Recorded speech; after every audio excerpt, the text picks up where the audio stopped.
how do you make this a lifestyle that enriches your life? So you're not the guy that's eating at a Tupperware every 2-3 hours. You're in the gym all the time, and this becomes like this full-time job, and fitness becomes a cost, not a benefit. I have to really work my ass off and cut calories a lot to get lean. I got the opposite issue. Yeah. I stay lean. The sign of a very, very good workout isn't that you're freaking destroyed. It's almost like you feel like you could do a little bit more. What do you think about marathon runners? Horrible. So can you say more about that? Because I mean, selfishly, first of all, I want to know how to stay lean year round. It's like kind of my next goal. 1 day a week overeating can undo an entire 6 days of deficits. So no cheat days. Cheat days don't work. And why is that? Fitness becomes fun when you craft everything together. You have a career, a job, a business that fulfills you, that achieves your financial goals. You transmute your fiat cash into Bitcoin.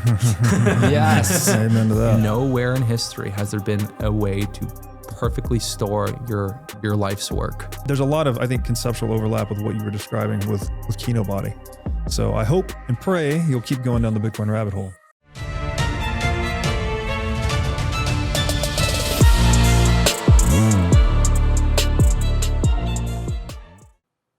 I just found you on Instagram at some point. I don't know how, like you're into fitness. So I follow a bunch of fitness accounts. We were at Anatomy Gym the other day. Yeah. And you were like, hey, you're using that bench? And I was like, hey, you're the Kino guy. Yeah. And we got to talking. I invited you on. So you're here. Thank you for coming. Thank you for having me. You've done a hell of a job building a big fitness account on Instagram. I don't know what else you've been up to. So like, maybe we could just start with your story. Like, who are you? Where'd you come from? What is it you're doing? Mm-hmm. And start there. Great. So I'm from Canada. As a young teenager, I was incredibly passionate about this fitness thing. The idea you can do some push-ups, do some bicep curls, work out, and you can build muscle. I thought that was incredible. And I grew up watching all the action stars, Van Damme, Sylvester Stallone, Arnold. And I just was so drawn to being strong. And so the seed was planted at a very, very young age. And then at 16, as I was a teenager, I didn't realize this could become a career. Yeah. Fitness, right? It kind of was like, I just thought traditional paths, lawyer, doctor, engineer, investment banker. And once I kind of realized, wow, I can actually do this for a living. Like that was incredibly exciting for me. And at 19, I was in university. And I dropped out and I wanted to kind of build my fitness brand, my kind of fitness approach to the world. And the kind of the thought process, the decision I needed to make was I could go into real estate, go into investment banking, go into all these other paths where there's like a clear path to making money. And I didn't do that because for one, I'm like, okay, well, this isn't really what I care about right now.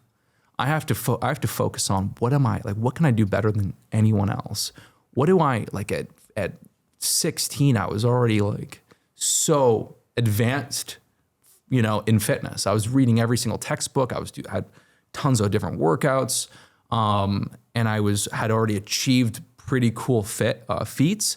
And so I just was like, I gotta go and I gotta go where I can be the best. And so that was fitness.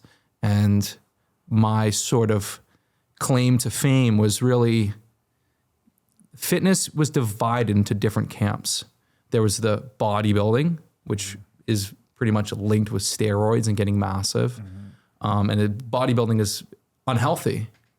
There was training for sports, whether you're a football player, martial artist, a boxer, right? And I liked the athleticism and building the functional fitness, but I wasn't a professional athlete. There was just weight loss for the average person and, training for endurance for a marathon. Nothing really spoke to me. None of that really spoke to me. And so I'm like, I got to create something that I think is fucking cool. And what I thought was cool was looking like a movie star. It's not like looking like a bodybuilder.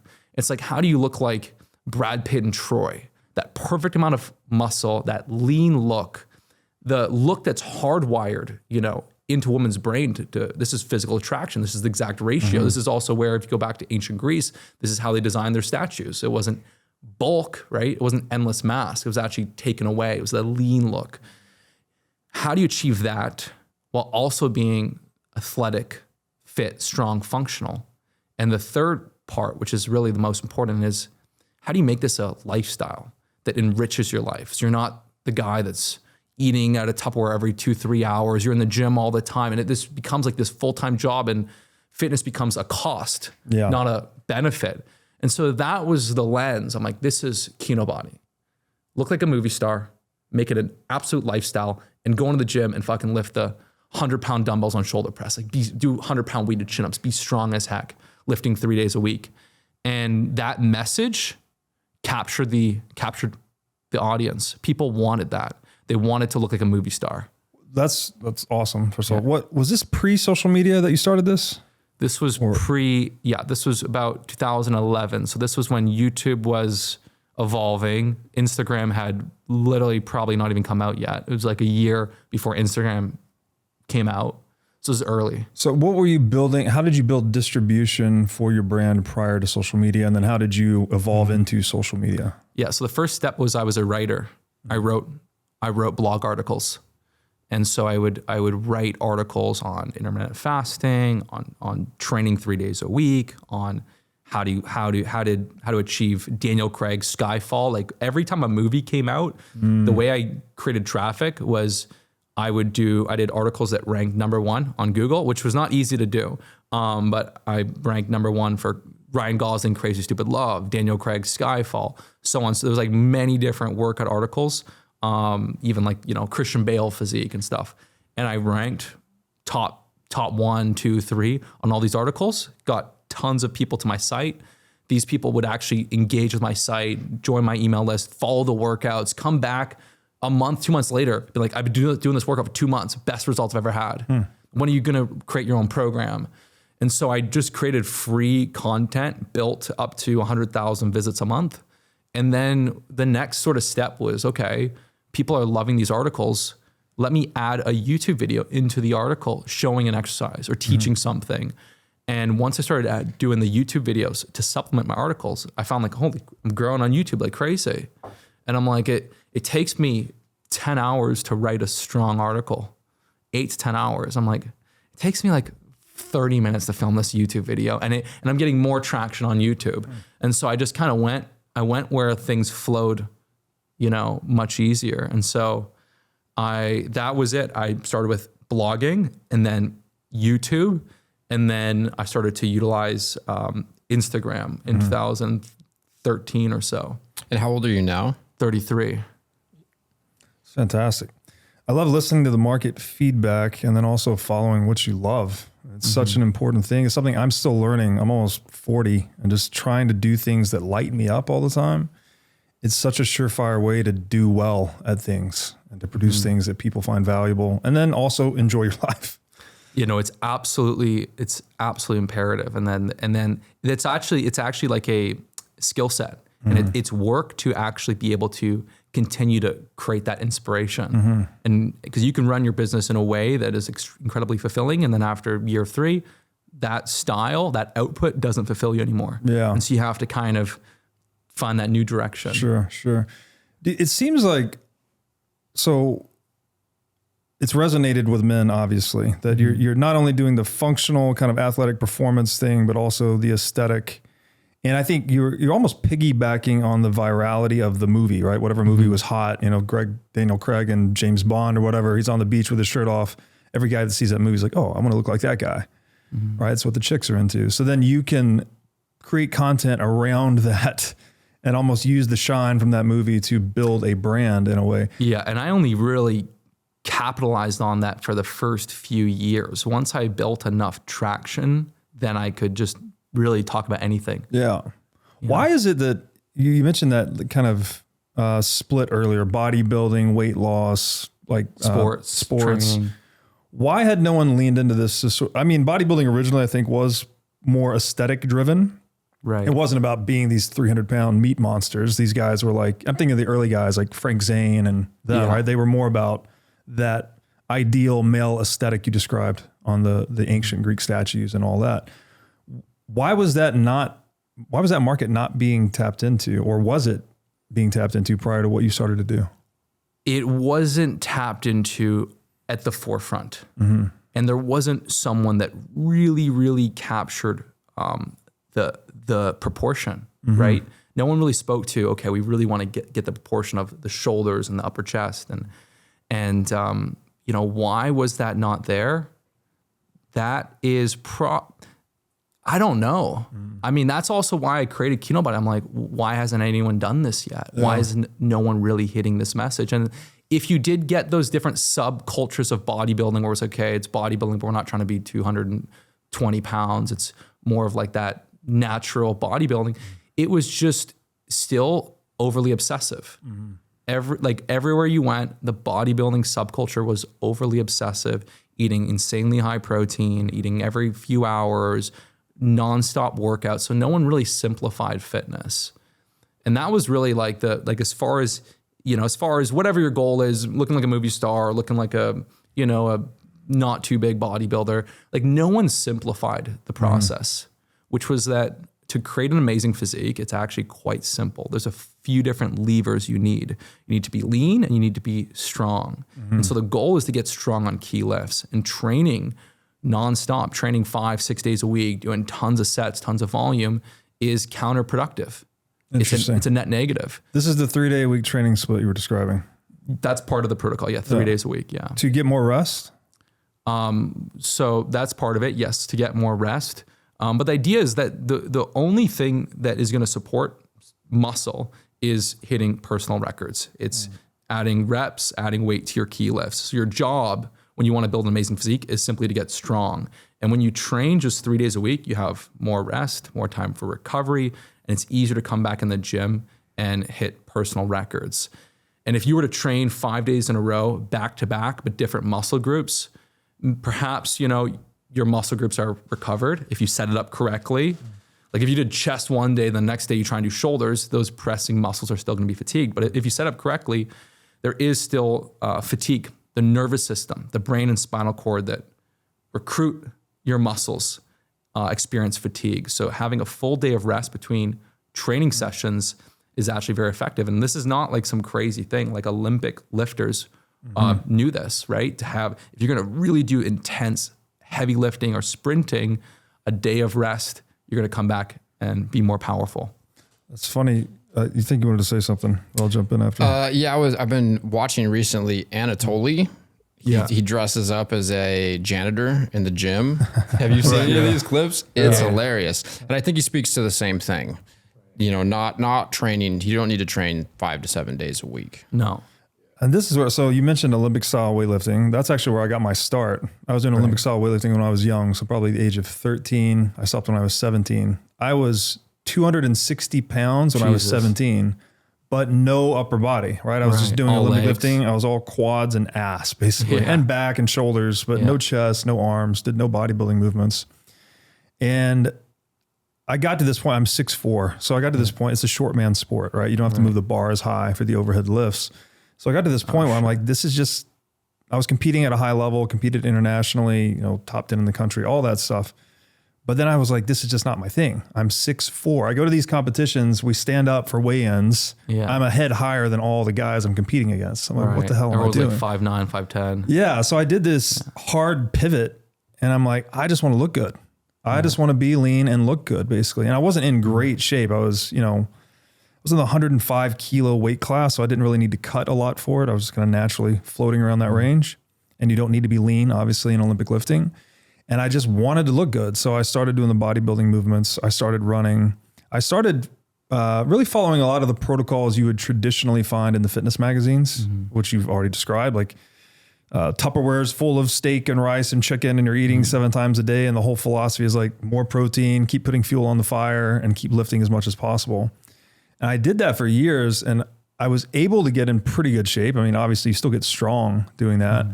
But it wasn't until later in life that I got into like yoga, Pilates, and swimming that I actually took my aesthetic to a really high level by the time I was 30. Now I'm like approaching 40 and it's it's very hard. My body type, I don't know which one it is, mesomorphic maybe, but I have a hard time staying lean. Like I have to really work my ass off and cut calories a lot to get lean. And then if I don't stay disciplined, then I just rebound back to kind of I don't know, 14% plus body fat. I got the opposite issue. Yeah. I stay lean. And my whole life I've been active, so I've always been lean. Yeah, so you're ectomorphic. Yeah. And then I'm, what is it? Meso? I mean, this is like no one really is the exact type to a T. It's kind of a combination and stuff. But I don't like, most people in fitness don't even like to use these terminologies. But basically the real difference here is the metabolism type. So you tend to have a harder time creating calorie deficit, losing weight, and you kind of have a harder time being in a surplus. So it's harder for you to gain weight.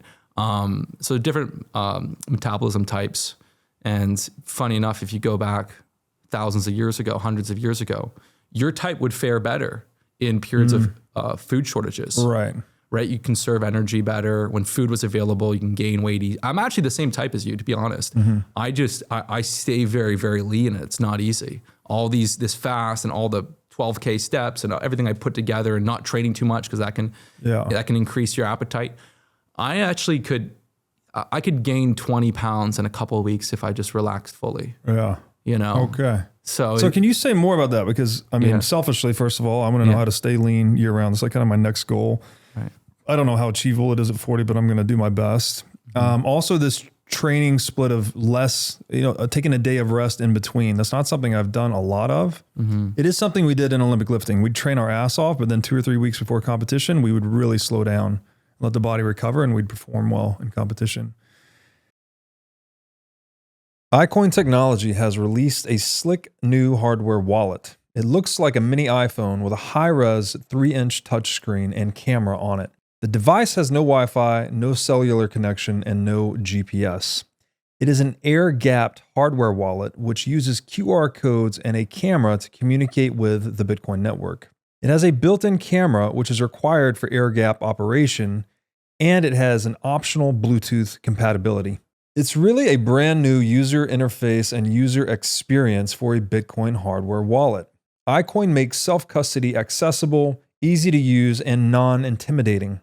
It even comes with an optional custom iCoin thermal printer, so you can print out the private key and its associated QR code when you're setting up the wallet. This makes setup quick and simple. Also, it is easy to restore the wallet just by reading the seed phrase QR code with the wallet camera. And as we always talk about on this show, the only way you can truly own your Bitcoin is by having it in self-custody. So you need a device like the iCoin wallet to truly own your Bitcoin. So go to iCointechnology.com/breedlove today for 30% off the purchase of this sleek new hardware wallet. Again, that's iCointechnology.com/breedlove. If you're anything like me, you understand that Bitcoin is something we can use every day to connect, to collaborate, and to build stronger, freer communities. As true Bitcoiners, you all know we are each responsible for onboarding more Bitcoiners. That's why I chose to partner with Cowbolt, an expense splitting app that settles in Bitcoin. It can be as simple as splitting a dinner bill. Your friend covers dinner and you reimburse them, but you send it back to him in Bitcoin. Now your friend has their first sats. And as I always say, where your money goes, the mind follows. By using Cowbolt to get Bitcoin into the hands of your friends and family, you can help us orange pill the world. Cowbolt is built to let you split costs, share expenses, and settle instantly, while always keeping full control of your keys. Cowbolt is simple, social, non-custodial, exactly how Bitcoin was meant to be used. If you're serious about Bitcoin, it's time to act like it. Download Cowbolt today on iOS or Android. To learn more, go to cowbolt.com. Again, that's Cowbolt, COWBOLT.com. Can you just talk about, because you said that staying lean is such a key component of having that aesthetic male physique, obviously. Like, what are the techniques, tricks, et cetera, people can think about to integrate into their regimen? Yeah, so fat loss is simply being in the right calorie deficit. But if you're staying lean, you just need to eat around maintenance. The idea is to make eating at a deficit as enjoyable and easy as possible. So what I do is I fast every day. So if I wake up at 9 in the morning, I'll fast till 2 p.m. So I'll fast 5 hours after I wake up, sparkling water, black coffee. And then my first meal, like the goal for me, the way I can get lean and stay lean is keep my calories fairly low until dinner. So I don't eat a massive, like I eat very light until dinner. And it takes some discipline at first, and you kind of get used to it. So my first meal is relatively small. I'll have some fresh fruit, Greek yogurt mixed with some collagen. I fit in treats every day. I might even have that with a Rice Krispie square, but I'm like, okay, this is 650 calories. And then my big feast, I like to eat a big satisfying dinner, steak, potatoes, broccoli, maybe a slice of bread, have like 1,300 calories. So I'm at like 1,900, and then I'll have a little bit of dessert at night, some cookies. So you're not macro focused that much as far as like... So macro focused, I'm not too worried about, because once you have, so the goal is to get sufficient protein. So you only need about 0.82 grams per pound of lean, like of body weight, target body weight. So if I'm 180, it's about 150 is plenty. So if I get 40 grams in the first meal and then 100 grams, it's easy. So I hit the protein. And then there's no magical ratio of fats and carbs. The main thing is not going too low in fat, which can suppress testosterone, and not going too low in carbohydrates, just balance. So I just eat balance, the right amount of protein. And the goal really is, the North Star is, how do I make eating 2,200, 2,300 calories as easy as possible? Because my natural body would love to eat 3,500 calories a day. Like that's what I would love to eat 4,000 like this. Like it's that's what I'm solving for. Yeah. And so I do that by staying lean, keep that first meal very like, this beautiful Greek yogurt, collagen bowl of fresh fruit, a little treat, and then the big satisfying dinner and a little dessert. And that's what I do. Do you wake up like hungry? Because for me, I've basically eaten one meal a day, like a fat dinner. Yeah. 2,500 calories are on average, I would say. Most of my life. And I don't know if it's stress related, but also if I eat during the middle of the day, it kind of bogs me down. I like to get all my stuff done for the day and then like eat a giant meal, lay around for an hour or two and go to bed. Yeah, I would, I'm not hungry in the morning, but I do get hungry, a few hours into the day. So I don't like the one meal a day approach. I think there's benefits to getting 2 protein feedings per day. I think 2 versus 3, 4 doesn't make a difference, but there's a benefit to having 2. So I would encourage to have like a lighter kind of lunch or afternoon meal and then the big dinner. But sort of, yeah, that's sort of my approach that I've crafted. Doesn't mean it's for everyone, but this is sort of the framework that I find makes it easy for me to stay in the deficit. And you determine that caloric threshold for your deficit by just your body mass times a number? Yeah, the metabolism is actually very, very fixed. The idea that we all have crazy different metabolisms is wrong. It's fixed based on a few simple inputs: how much muscle you have and how much you move. So you're 6'4", you're 230 pounds. So that's a lot of muscle mass that you have. So your maintenance requirements are going to be pretty high, especially if you're active and you're moving around. And so I can even just say, let's say you want to cut to 215, 220. Yeah, when I cut last time it was 215. 215. I was shredded. Yeah, so I would take 215 times it by 13. So I mean, you could honestly, like, you can eat quite a bit of calories and get lean.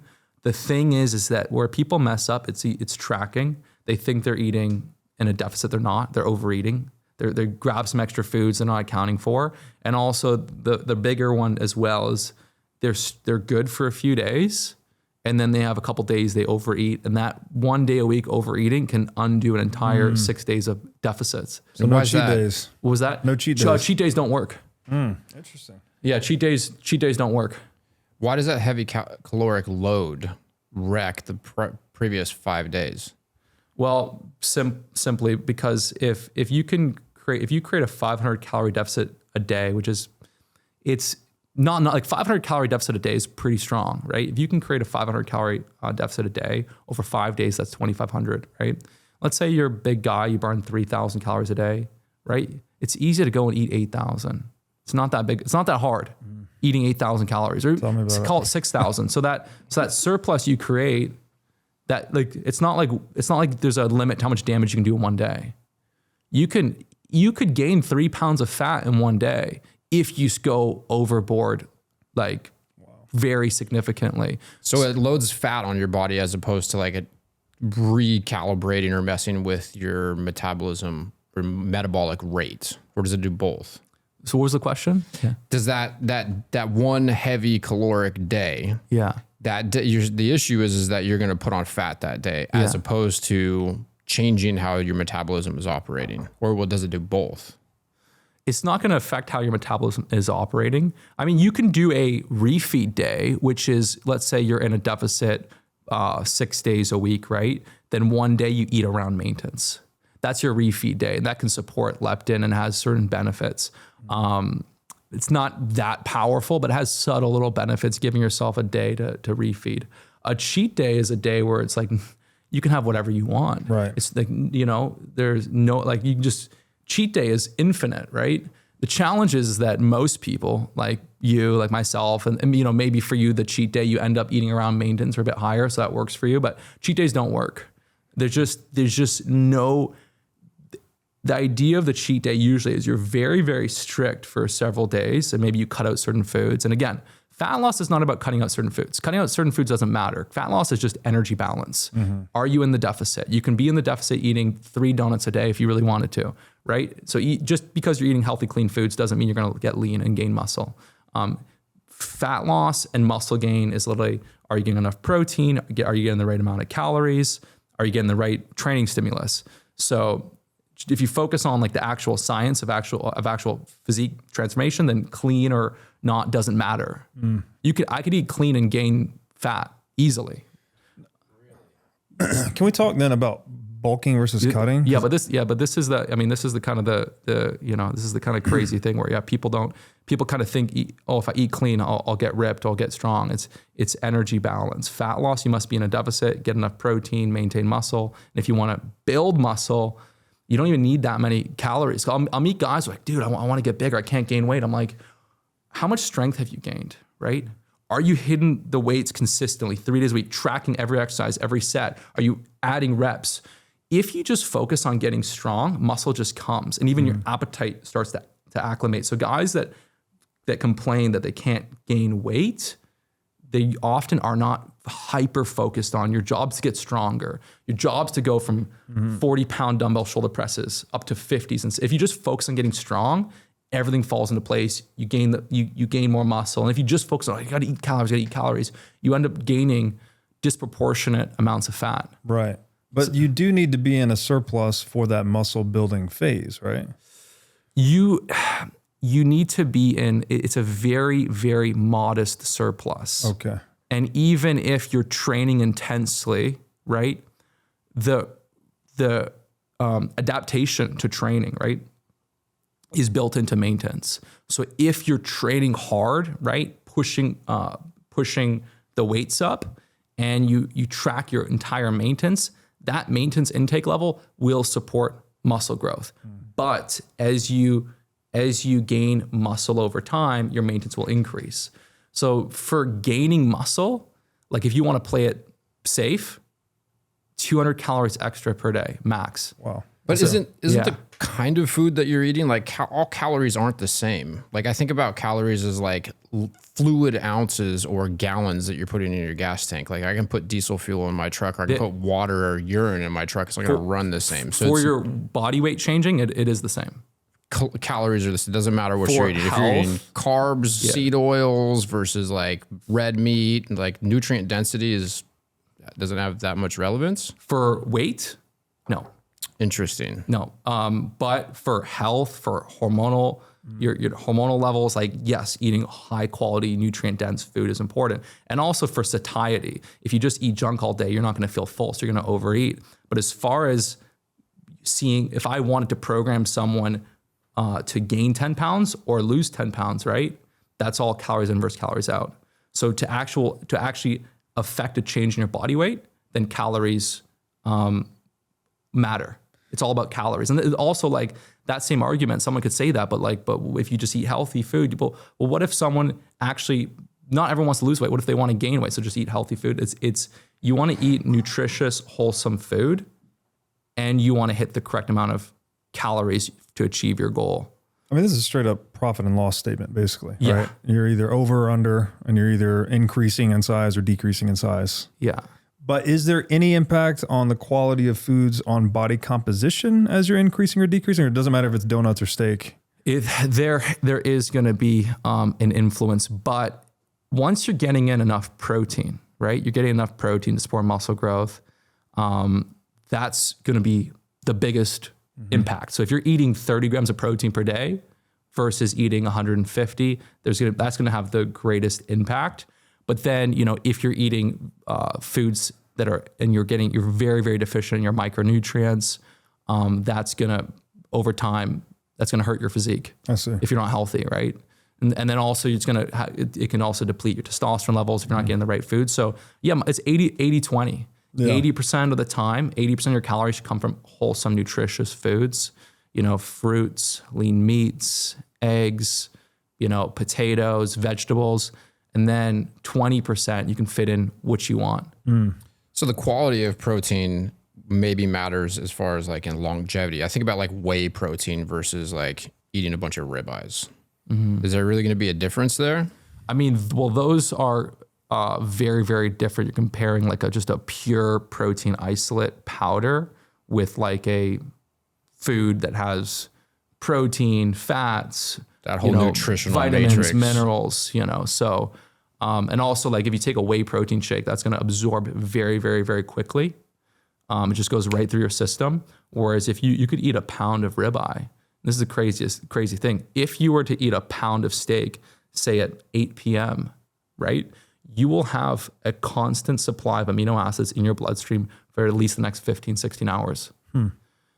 It takes like your body can only absorb like 5 grams per hour with like a fatty, high protein meal. And so if that has 100 grams of protein, that could very well be, you have amino acids in your bloodstream for 20 hours. So that would be ideal. That would be good. Yeah. So I mean, the whole idea you have to eat every few hours, you got to eat first thing in the morning is actually wrong. Especially if you have a large protein dinner, you have amino acids in your system for literally 12 plus hours. Interesting. So, and maybe you're doing this right now, but like you've, I don't know, tell me if I'm wrong. You've achieved the aesthetic that you're going for. So let's say I or someone else also does this. Then are you just striving to maintain that aesthetic across the year? Or are you still setting goals like, I want to go up, I want to go down, I want to do this, I want to do that? Like, what do you get to a point of maintenance, and what does that look like? Yeah, you hit maintenance actually pretty quickly because your first year of training, let's say we had someone, let's say you've never worked out before, right? Your first year of training, you can gain 15 to 20 pounds of muscle. First year of training, if you train very hard, very consistent, the right amount of calories and protein, you're getting stronger. The second year, that number is cut in half. So it goes from 15, 20 to like 7 pounds. And then the next year, it's like 3, 4 pounds. And then, so as you get to year 5, year 6, you're not really gaining much muscle. But of course, people have years where they screw around. And then so the year 3, they can gain a bit more because the year 2. Yeah. But it's like after 5, 6 years of consistent hard training post-puberty, there's not much more muscle you're gaining. You're maybe gaining a few pounds here and there if you're dialed. But again, most people do not have 5 years of solid, consistent, hard training at all. So they still have a lot they can gain. And the interesting thing though, is that if you take someone, what's the difference between someone that has amazing genetics and someone that has average genetics? Oftentimes, the guy that has amazing genetics just can get there faster. But someone that has average genetics, they can still get there. It just takes longer. Which is, so it's a powerful, empowering message for someone that's just like, man, my genetics are not that good. Yeah. Time fixes a lot. If you have I've seen this. Even like, I have 2 brothers in my family, right? One on paper was like, oh, he's got crazy genetics. He gets there faster. But then the person that's kind of like seems a bit stubborn, just consistency. And then it's like crazy what you can achieve. So yeah, for some person, they might be able to hit like, within 5, 10 pound, like the pretty high level natural physique in 3, 4 years. Someone else, it could take It might be slower in the beginning. It might take 7. But so yeah, that's kind of the interesting thing with genetics. But yeah, basically I'm maintaining. Like usually most men that start lifting weights as a teenager, their peak tends to be somewhere around late 20s to early 30s. That's the peak for strength. It's not 25, it's not 22. In Olympic lifting, it was 27 to 32. Yeah. The guys that held all the world records and all that were 27 to 32. Is that testosterone related? It's not muscle maturity, bone density. It's a lot of things. Yeah, right? it's not even testosterone related. Usually testosterone peaks around 20. It's just that it takes time to gain strength. Yeah. So you make the craziest results in the first 5 years. So imagine someone starts working out from 16 to 21. They make 80%, right, of their gains. But then but then some of these lifters from 24 to 30, they're fighting for that 10%, right? So it just takes time to gain strength. So if you've been lifting weights for 10 years, yeah, you'll be stronger after 10 years than 5 years of lifting, but the gains you make in the first 5 years will be 10 times more than the gains you make in the next 5 years. So law of diminishing returns kicks in. So for me, I'm honestly just having fun with training. I'm having fun. If I do a new movement for a couple months, I can make gains on new movements, but I'm pretty much just staying consistent. And then the where I can make progress is if I just cut and get crazy lean for a few weeks or something. So I keep my body fat in a certain range, but it's still fun. It's still fun to train. I'll play around with new things, and then but there's always something you can improve on. Sure. And so you're consistently in deficit throughout the year to maintain your body fat. I am not consistently in a deficit throughout the year. I tend to focus on being in a deficit more often because my natural status quo is I want to eat more food. So I'm kind of pushing myself in the deficit, but I'd say most of the year I'm eating around maintenance. And then I'll have little sprints and little periods where I'm in a consistent deficit and my weight's going down. Got it. But yeah, most people, generally speaking, and this is the interesting thing with fat loss is that the key to fat loss is really in mastering eating at maintenance, because most of the time you're going to be eating around maintenance. And if all you know how to do is go intense and lose 10 pounds, if that's all you know how to do, then when you go back to eating normal, you just gain the weight so fast. This is exactly the question I wanted to ask you next. Yeah. Forget multivitamins and other supplements. Animal organs are the most nutrient-dense foods on the planet. You can get 100 times more nutrients from organs than you can from muscle meats. But the problem with eating organs is that they are difficult to find in stores, they are difficult to prepare, and even when they are prepared well, they often don't taste great. Thankfully, Heart and Soil Supplements has made consuming organ meats so much easier by providing powderized organs in capsule form. Organ meats include everything your body needs to thrive: vitamins, minerals, peptides, proteins, and growth factors. This is why organ meats were the most prized foods for our ancestors. Fortunately for us, Heart and Soil makes these treasured foods easily accessible. So go to heartandsoil.co today and use discount code BREEDLOVE to get started on your journey to optimal health and vitality. Again, that's heartandsoil.co, discount code BREEDLOVE. Would you rather have 1 Bitcoin today or 2 Bitcoin a few years from now? Bitcoin mining is a tried and true strategy for accumulating Bitcoin.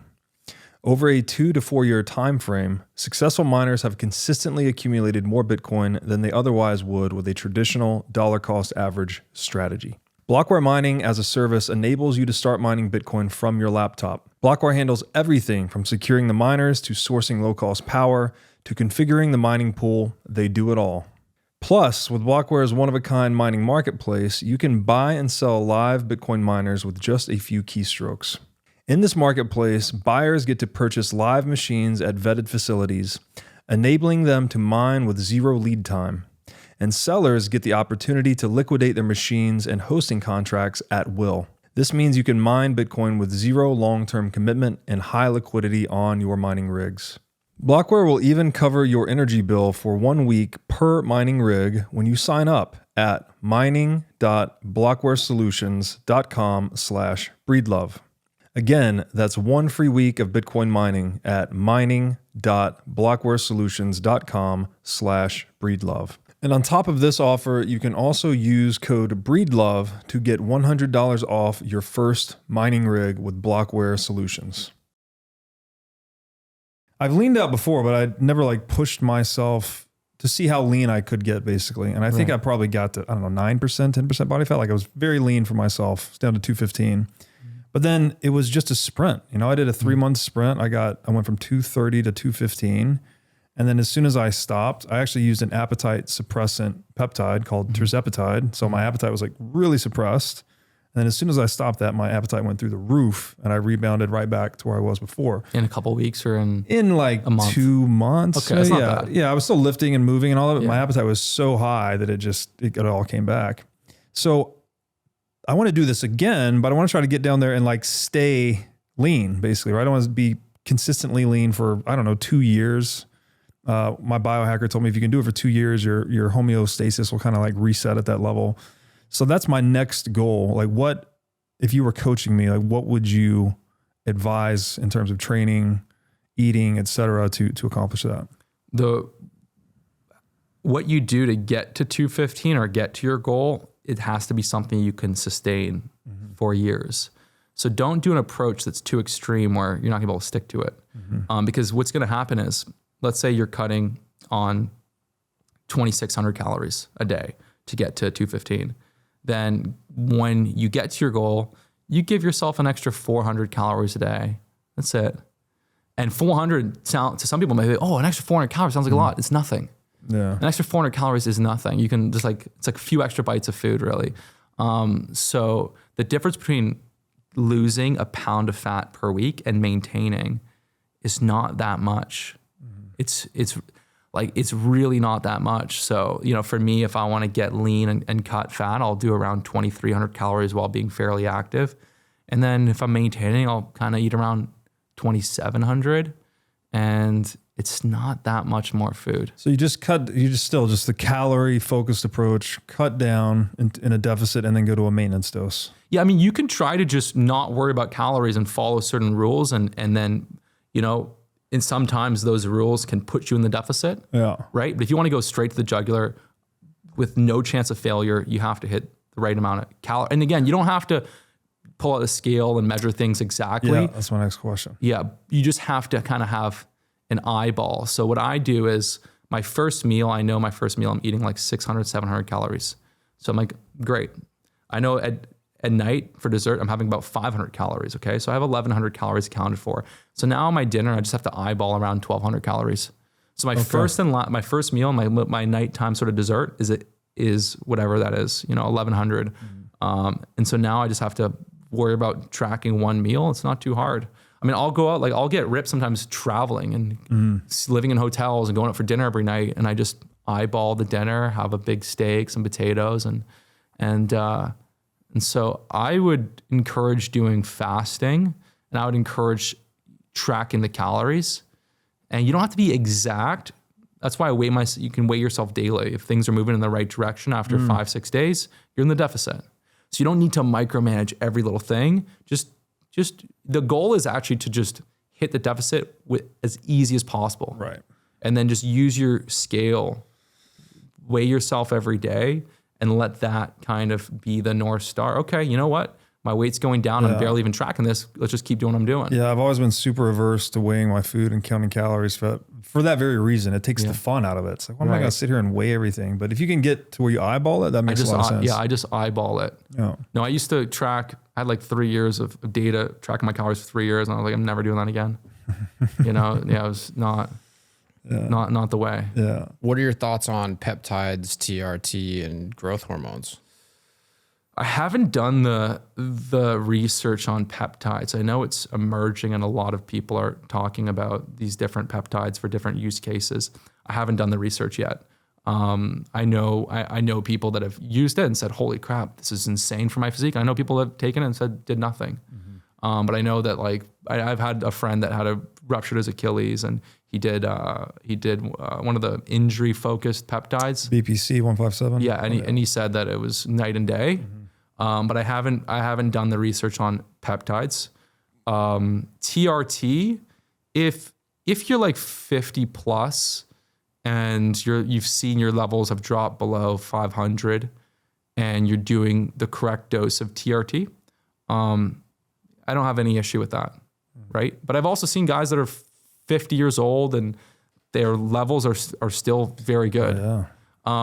But I think the challenge with TRT is that it's people that aren't like look at vaping, right? Vaping was made for people to quit smoking, right? And now all these 20-year-olds are vaping. Like all these, like it is a massive issue. And even vaping cuts your testosterone in half. The research shows it. 50% drop. Crazy. Yeah, vaping's horrible. But like now you have all these people that are vaping that were never even smoking in the first place. So with TRT, you have all these people that should not be using TRT that are using TRT. For sure. And now with the vaping, is that because of the nicotine or because most vapes have propylene glycol in them? Yeah, the last thing I'm worried about with the vape is the nicotine. Gotcha. Yeah. What about all these movie stars like, Daniel Craig, or I'm going to go down the list, like Brad Pitt? Do you think Brad Pitt, when he filmed Troy, was like doing this all natural from a caloric perspective, or you think he's using HGH and some sort of enhancements? I mean, Daniel Craig and Brad Pitt are probably the two guys that actually may have actually been natural. Their physiques, very, very attainable naturally, and Brad Pitt's been like freaking even, in the 90s, guy was just freaking ripped. But absolutely, there's massive drug use in Hollywood for sure. But I wouldn't be surprised if Brad Pitt and Daniel Craig are natural. I wouldn't be surprised. But I mean, if you look at like Chris Hemsworth, he's not natural. Yeah, everyone knows he's not natural. Yeah. Does he admit to it?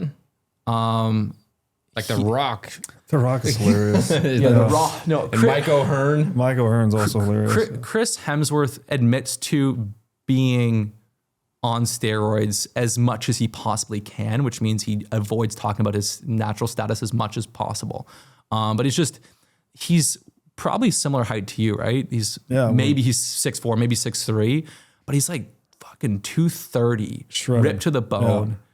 Yeah. And his training, his workout style is not the exact way you'd want to achieve that. Like he's just got amazing genetics, but he's on some serious protocols for sure. Yeah, I don't know what the magic number is. It feels like probably 220, 225 for my height and frame. I don't think you could get past that at a very low body fat percentage without something. Yeah, 230 is 6'4", 220 is probably the absolute upper limit with like peak genetics. Yeah. But most guys that are 6'4" are going to probably like lean 8% body fat are probably going to be more like 200, 210. That's right. Yeah. So, but no, Hemsworth is not even, and even Zac Efron was not that big, but he definitely was doing gear on. What kind of stuff do you think these guys are doing? HGH and little TRT? I mean, this is not really my level of expertise, but I know that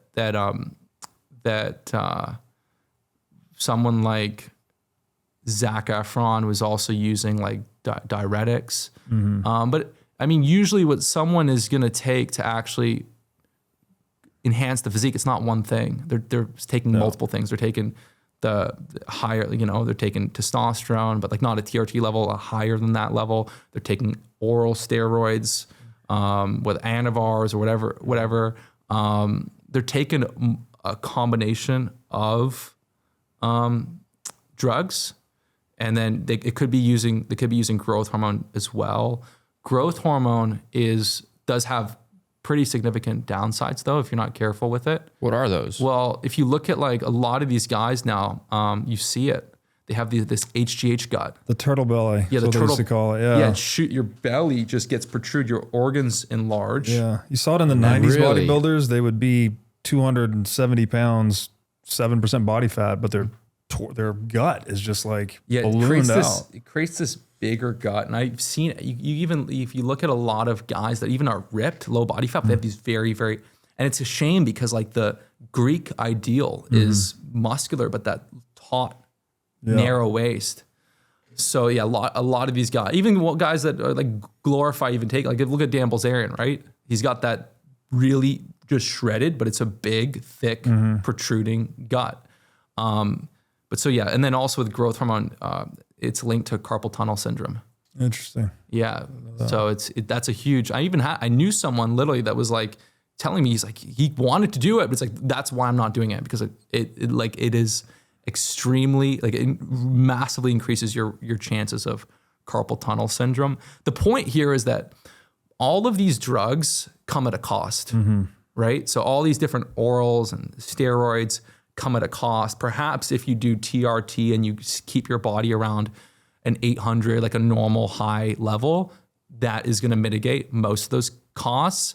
But even, with TRT, it shuts down fertility, and then you got to go and take all these other things. So all of these drugs come at a cost. And for me, what I always found the most compelling, the most exciting, was building my body naturally.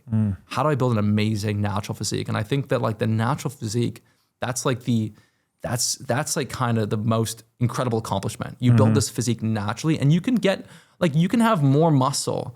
I hear in the bodybuilding culture, I'd be considered small, right? 180 pounds, like it's not a huge guy, right? But like to women, this is like huge. Care. They're like, no more muscle. No more muscle. And how tall are you? 5'10". 5'10". Yeah, it's so funny, man. All those years of Olympic lifting, I had these giant ass and quads, and like we used to joke that it's the biceps and abs that get you laid, basically. Right. Curls for the girls. And you just do all this work, and then it actually doesn't matter at all in dating. And that's the funny thing is that like there's all this kind of joke in bodybuilding where it's like, you think you're gonna get all these girls coming up to you, be like, oh my God, so Jack, guys. It's all the guys come up. But if you hit that balance of lean with the right amount of muscle, it is incredibly attractive to women. So you've never taken any testosterone Never. or any enhancement drugs? Never.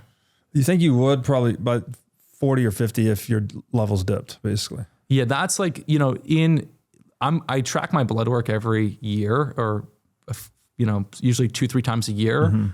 And my levels are actually higher now at 33 than when I was 23. Yeah. So 23, my levels were around 600. Now I'm like mid 800. Yeah. And so there's ways to improve your testosterone levels naturally. Sure. And you can get your T levels to a very, very good place naturally with different, different steps, different protocols, different supplements. But yeah, my goal, is to stay natural as long as possible. Yeah. And if the thing that I enjoy more than anything, right? Like more than the fucking lifting heavier weight is like having a freaking high libido. Like having fucking amazingly high libido is exciting. So if I hit like 55 and my sex drive was like 20% of what it is now, that would be like, if I don't mind being 10 pounds of muscle smaller. Yeah. But if my libido is just super down, I'm like, okay, maybe. And then that to me, that's like more compelling for using TRT. But I'm 33. I plan on having children over the next, 15 years. Yeah. So I'm not gonna mess with anything like that, at least till 50. And then there's still more data that I want to see, because TRT is still more of a recent phenomenon.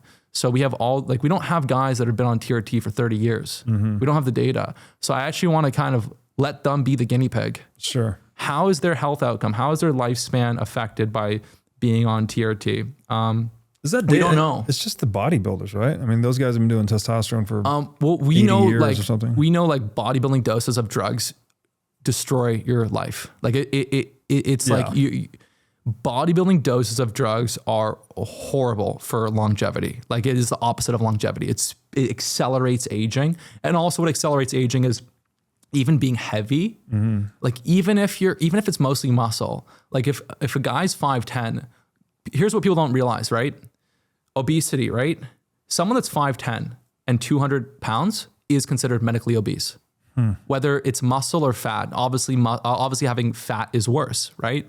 But carrying a lot of size, even if it's muscle, and eating a lot of calories accelerates aging. So the best physique you can have for longevity is leaner. Even for me, it's probably me being around 170, not 180. Like for longevity, you almost want to have that surfer body, that leaner physique. And the other crazy thing, and this is also where we know that being overweight is linked to shorter lifespan, disease. And it's like, even if you're eating just healthy food and you're eating such a healthy diet and you're balanced, you have a good social, being overweight is not good. We know that. And the crazy thing that people don't talk about is that actually being overweight makes you less attractive. No, not just the fat. It changes your face. Yeah, for sure. When you're overweight and you have excess fat around your neck, you can't breathe correctly. When you're overweight, there's a shift that happens when you start to become more of a mouth breather. When you're asleep, there's a link between, if you have excess fat, you're more likely to have sleep apnea and you can't get oxygen. And so your muscles in your face atrophy. And so you can see this happen when I've seen this both ways. Someone gains fat and all of a sudden their face gets softer and longer. Isn't the jaw like it gets recessed? Yeah. Their jaw can get more recessed. And then when you're not breathing correctly, your energy levels drop. So then it's harder for you to keep your metabolism high. You get more cravings. You don't want to move as much. Your energy levels completely get crushed. And so there's this whole negative spiral that happens. Conversely, I had a client recently that literally lost 30 pounds and he had sleep apnea. And then now he breathes amazing and his face is harder, more forward. And so like being lean is like massive for attractiveness. And that's it improves your breathing. Lean and light, right? Because I've even been where my neck gets big from squatting too much and doing these heavy lifts. With muscle. Yeah, like you have a thick neck and it sort of blurs out your jawline. Like you look less attractive. I mean, there was a couple, I don't know, it was 2-3 years ago. There was a couple podcasts that you did and you just fucking, big, dude. Because I've been doing the Olympic lifting for so long. Like if I start going crazy on the squats, it just... there's like a balance. Like having a thicker neck is actually very attractive and it's a sign of power and masculinity. But if you overdo it, then you get a fat face. Yeah. So there's like a kind of a sweet spot there. Are you into the jazzercise thing at all? I started doing that last year and felt like I had pretty good results from that. Yeah, it started to make me look more defined and stuff through here. Yeah, like you can chew on mastic gum, which is kind of like an old Hollywood actor secret. It's a very, very dense tree resin and you can work your jaw muscles and it has benefits for your oral health. So that's like, if you're going to do the chewing, that's kind of my favorite strategy, the mastic gum. But it's like the biggest lever for facial attractiveness is being lean. Massive. And again, someone, their face might look best at 6% body fat. Someone like Brad Pitt, someone else, if they get that lean, their face gets too sunken in. And they might look their best at 12%, right? The second one is just getting your breathing right. Breathing through your nose, keeping your mouth relatively closed, not being a mouth breather, having the right tongue position, swallowing correctly. That's like the second biggest lever. And then the third one, of course, is using the jaw muscles and doing the chewing work can make a difference, but I don't really worry too much about it. I just focus on just being lean and breathing correctly. And you mentioned the steps. You're doing like 12,000 steps a day as part of the stay lean protocol. Are you also mixing in cardio work or do you just do the steps? I don't do just the steps. Amazing. Unless I'm like, unless I'll substitute. Okay, I'm only doing 6,000 steps today, so I'm going to go to the gym. I'm going to do 40 minutes of zone 2 work. And I'm going to put that into like, so in the winter time, especially if I'm in Canada and it's freezing out, then I'll go and do 40 minutes of like incline walking zone 2. But for me, it's just steps, but there's definitely strong, mood benefits and health benefits of doing zone 2. Yeah, for sure. Yeah. Are you naturally kind of sedentary? For me, like if I'm on the phone, I want to be moving all the time. Yeah. Like I can't sit there and fuck it. Like, and this is why you have that metabolism that makes it hard to gain weight. Your body wants to burn energy, wants to burn off energy. And that's actually what I teach people that do my program. I'm like, the goal is the best thing for fat loss is not going and trying to burn as many calories as possible in 45 minutes. It's actually trying to burn as many calories as possible all day long. When you're on the phone, you're walking around, right?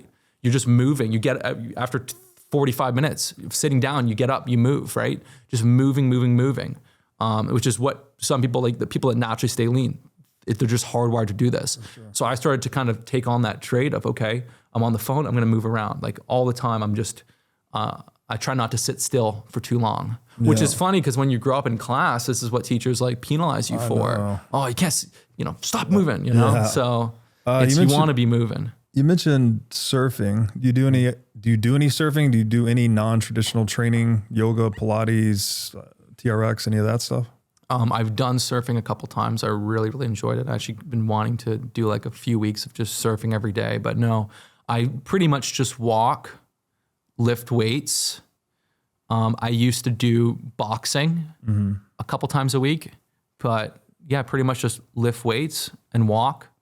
And then, once in a while I'll go and do some sprints, which I really enjoy sprinting. You said rarely or really? I really enjoy it. Yeah, I really enjoy sprinting. I mean, two of the most, I think, beautiful physical expressions are sprinting and jumping. I've always just been very, very like impressed at the ability to sprint very, very fast, jump very high. It's like the peak primal. Athleticism. Yeah, very primal. Yeah. So I probably will program something soon where I do like a sprint workout once a week. And with sprinting, I like to focus on, which a lot of people focus on fatigue. I like to focus on performance, coming back the next week and being a little bit faster, not just, because everyone's just focused on, even with workout design, people are rarely focused on result. They just want to give you a workout that is hard. And, it's so hard. And I'm dead. I'm fatigued. It's not the goal. The goal is to finish.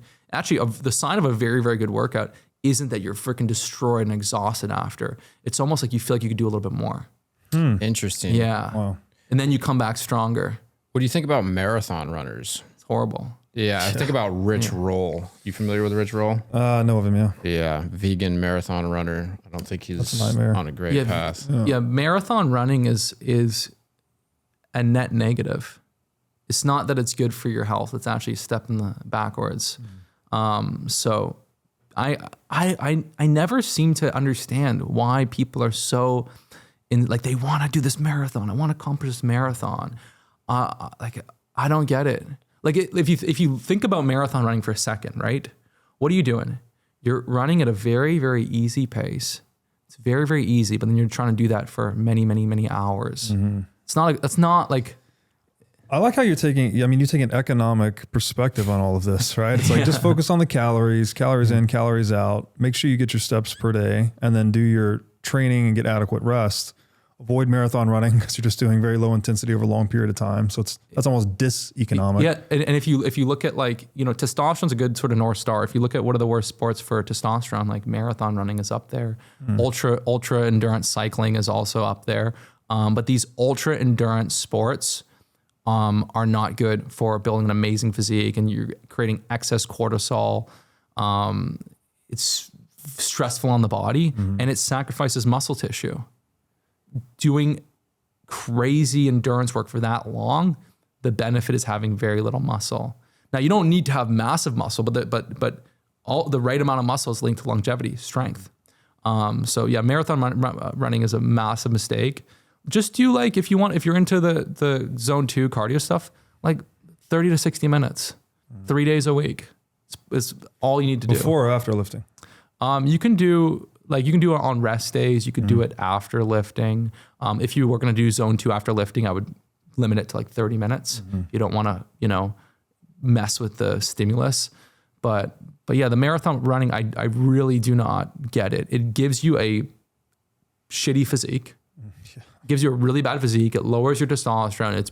It's net negative for your health. You're skyrocketing your cortisol. It's all your time. Yeah. It's you want to kind of find that sweet spot. Yes, if you go and do 40 minutes of zone 2, you're going to feel this nice glow and boost after. But if you do insane amounts of cardio, you're going to feel exhausted after. You want to do things that enrich your life, not just detract from it. Yeah, that's a great point. Have you ever wanted to start a business in the Bitcoin space? If so, then the Wolf Startup Accelerator could be for you. Wolf is the first startup accelerator dedicated exclusively to businesses developing in the Bitcoin Lightning Network. 4 times each year, Wolf brings teams from around the world to New York City to work with like-minded entrepreneurs, pushing the boundaries of what's possible with Bitcoin and Lightning. The program is designed to help early-stage companies achieve product-market fit, develop their brand, secure early-stage funding, and grow businesses that fuel the global adoption of Bitcoin. Go to wolfnyc.com to learn more or apply today. Again, that's Wolf, WOLFNYC.com. Bitcoin custody is evolving. Both self-custody and single third-party custody come with significant risk and trade-offs. Onramp is pioneering a new standard, multi-institution custody, which eliminates single points of failure, adding fault tolerance and redundancy to your setup. Onramp secures your Bitcoin in a segregated cold storage multi-sig vault guarded by 3 independent institutional-grade custodians, none of which that have unilateral control over your assets. More than just security, Onramp simplifies inheritance and estate planning, ensuring your Bitcoin wealth moves seamlessly to your loved ones without the risk and complexities of self-custody. Easily designate beneficiaries right in the Onramp dashboard, eliminating the need for unreliable treasure maps or other complex key-sharing schemes. You can also avoid the probate process and ensure your heirs receive their Bitcoin securely with legal title transfers designed to keep your wealth intact for generations. As Bitcoin continues to appreciate, Onramp helps you seamlessly access financial services, from inheritance and insurance to trading, loans, IRAs, and more, all without compromising on security. And importantly, the onboarding process is fast and frictionless. I set up my own Onramp account, and it was far easier than dealing with hardware wallets or traditional self-custody setups. The team walked me through everything step by step, making sure I had a secure, reliant setup for my Bitcoin wealth. Secure your generational wealth with confidence. Schedule a consultation with the Onramp team today at onrampbitcoin.com/breedlove. Again, that's onrampbitcoin.com/breedlove. How have you, so I changed a lot, I think, as a result of just getting more into fitness. Again, early life was like Olympic style weightlifting. I feel like that gave me a lot of goal orientation, a lot of ability to visualize. Like when we're not training, we're visualizing the lifts over and over and over again. I feel like that's translated to other domains of my life. When I'm trying to do something new, I just do a lot of visualization, helps me pick it up more quickly. And then I've also seen that it's changed. I'm an introverted person, but I've become more extroverted, more confident, more capable, I think, overall, just through physical training. It's kind of like how you do anything is how you do everything. So like how has physical training and fitness changed you from the inside out in terms of confidence, self-image, persona, et cetera? Yeah, I mean, that's a great question. It's interesting. My father, he built the biggest privately owned real estate company in Canada at the time, Metcalf. And he said, like, what turns his crank is having a goal and looking to realize a goal. Mm-hmm. And so in fitness, that's what you do. Like a smart fitness program, you have a goal. I want to gain 10 pounds of muscle. I want to hit a 315 bench. Like that's all I've been doing since I was 13 years old is setting goals in fitness and looking to realize that goal. And if you hit a roadblock, it's not like, okay, what steroid do I need now? Mm-hmm. No, you hit a roadblock, you're like, hey, I got to adjust this training. I got to adjust this nutrition. That's how I created my systems. And that skill set of setting goals, looking to accomplish them, getting stuck, hitting plateaus, overcoming those plateaus, getting new information, testing new things, finding a mentor. Like this is how also you become successful in life. It's how you make money. It's if you're struggling out there, I know a lot of men right now are struggling to meet a woman, right? It's like the numbers are scary. but if you have a goal and you're like, hey, I want to get a girlfriend, I want to go on a date. I think like right now it's like guys over 30, there's like 3% of men over 30 are still virgins. It was like 5%. Incredible. Wow. There's like 3 to 5% are still virgins over 30, right? It's mind blowing. I mean, I saw it. I put a video out on YouTube. It had like 600 comments, and I saw like a few comments, and it was like that was, hey, you know, like they were giving up. Fuck. Yeah. Well, I think testosterone, bad foods, scented candles, colognes, porn's probably the worst. Yeah, inflation too, right? These guys just getting destroyed. Young guys, no financial means. And then there's like, I think all this social media and the, like if you go back 100 years, it was easier for humans to become social creatures and connect. And now we have like video games, you have social media. There's like a subgroup of men that just go into their caves and just on social media. They're on playing video games all day long, and they lose that ability to connect. And even if they're decent looking or in decent shape, they just have zero chance with any girl because they haven't built that social, that confidence. But it's crazy. It's crazy. And I think like it was like 10% of in the last year or two, 10% of men in their 20s haven't had a sexual relationship. Crazy. But it's like it is out there. It's out there. You know, you don't think it, but it's I've seen this too. Like I used to live in Las Vegas, and my friend worked at the casino, so they would bring all these Instagram girls in for parties. You know, they'd fly in 50 or 100 of these girls, all early 20s, good looking girls. This is kind of the girl side of what you're describing. Obviously, girls don't have trouble getting laid. I doubt there's many 30-year-old virgin women because that's just not how dating works. But they would be so attached to their phones. Like all 100 of these women would just be on their phone. Like they're barely talking to each other. They're barely talking to other people. And we're just running this giant uncontrolled social experiment, engaging with these technologies. And it's interesting to see it unfolding. Yeah. But I didn't know that about men. That's basically just creating more 40-year-old virgins, basically. Well, the women are getting a absolutely preposterous amount of sexual opportunity through social media, just inundated from those guys all fucking day long. Well, it's like some significantly low percentage of the men are the ones who are sleeping with all the women. Yeah. So, but their options are through the roof, and that's also like why they're not satisfied with the average man. Like what they want out of the man continues to get higher and higher. They want, so it's the 6 figures, six pack abs, 6 foot tall. Yeah. And so you have all these men that basically most of the women aren't interested in. Yeah, they're just getting inundated with options. 6 5 I think so. Trust fund, something. Yeah. Oh yeah. Blue Eye trust fund. Yeah. That's warped. That's warped the perception, right? It's completely warped the perception. But most of that attention that they're getting is not like, hey, I'm looking for a relationship. It's a intermittent attention. But the whole thing has completely changed. I will say though, I have been very impressed because I have gone on dates and stuff, and not once have I ever had a girl that was on her phone on the date.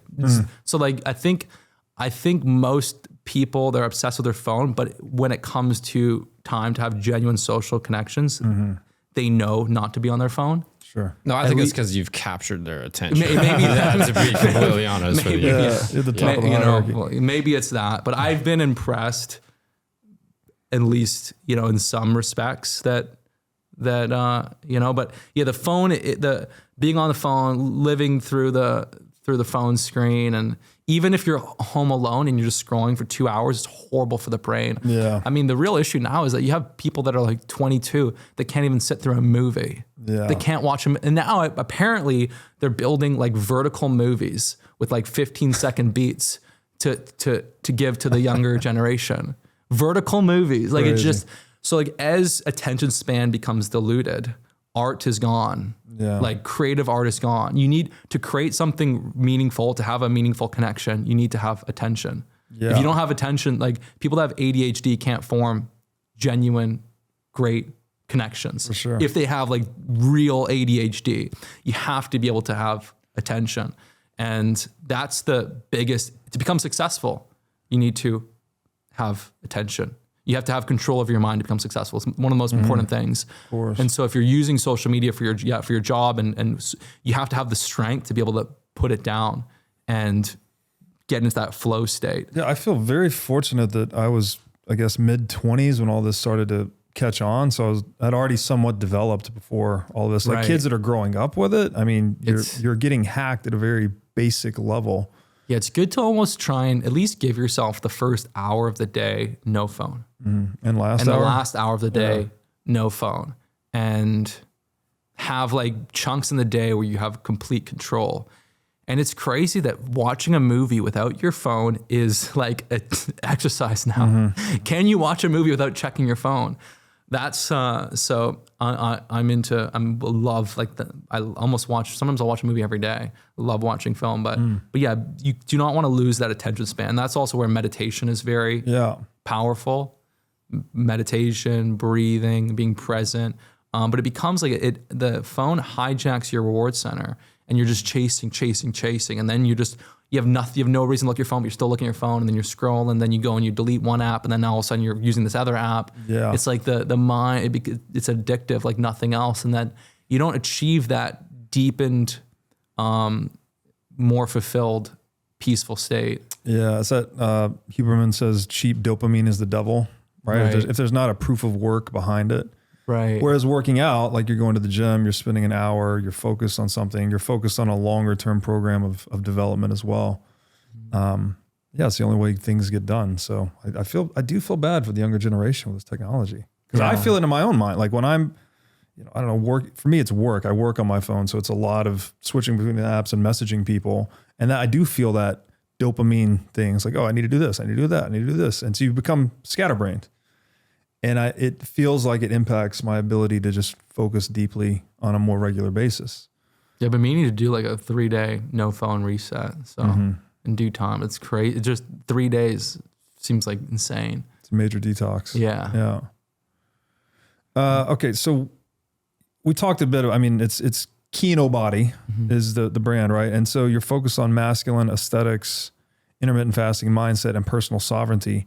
We've talked about a lot of these things, but like, where do you, I guess on mindset and personal sovereignty, we haven't gone into too much. Like, how do those aspects show up in what you're trying to build? Well, I mean, if I go a level deeper, building an awesome physique and mastering your physique is really one piece of the pie. My real mission and really real goal is to unlock like the movie star life, like build like the ultimate life. And so fitness fits in there.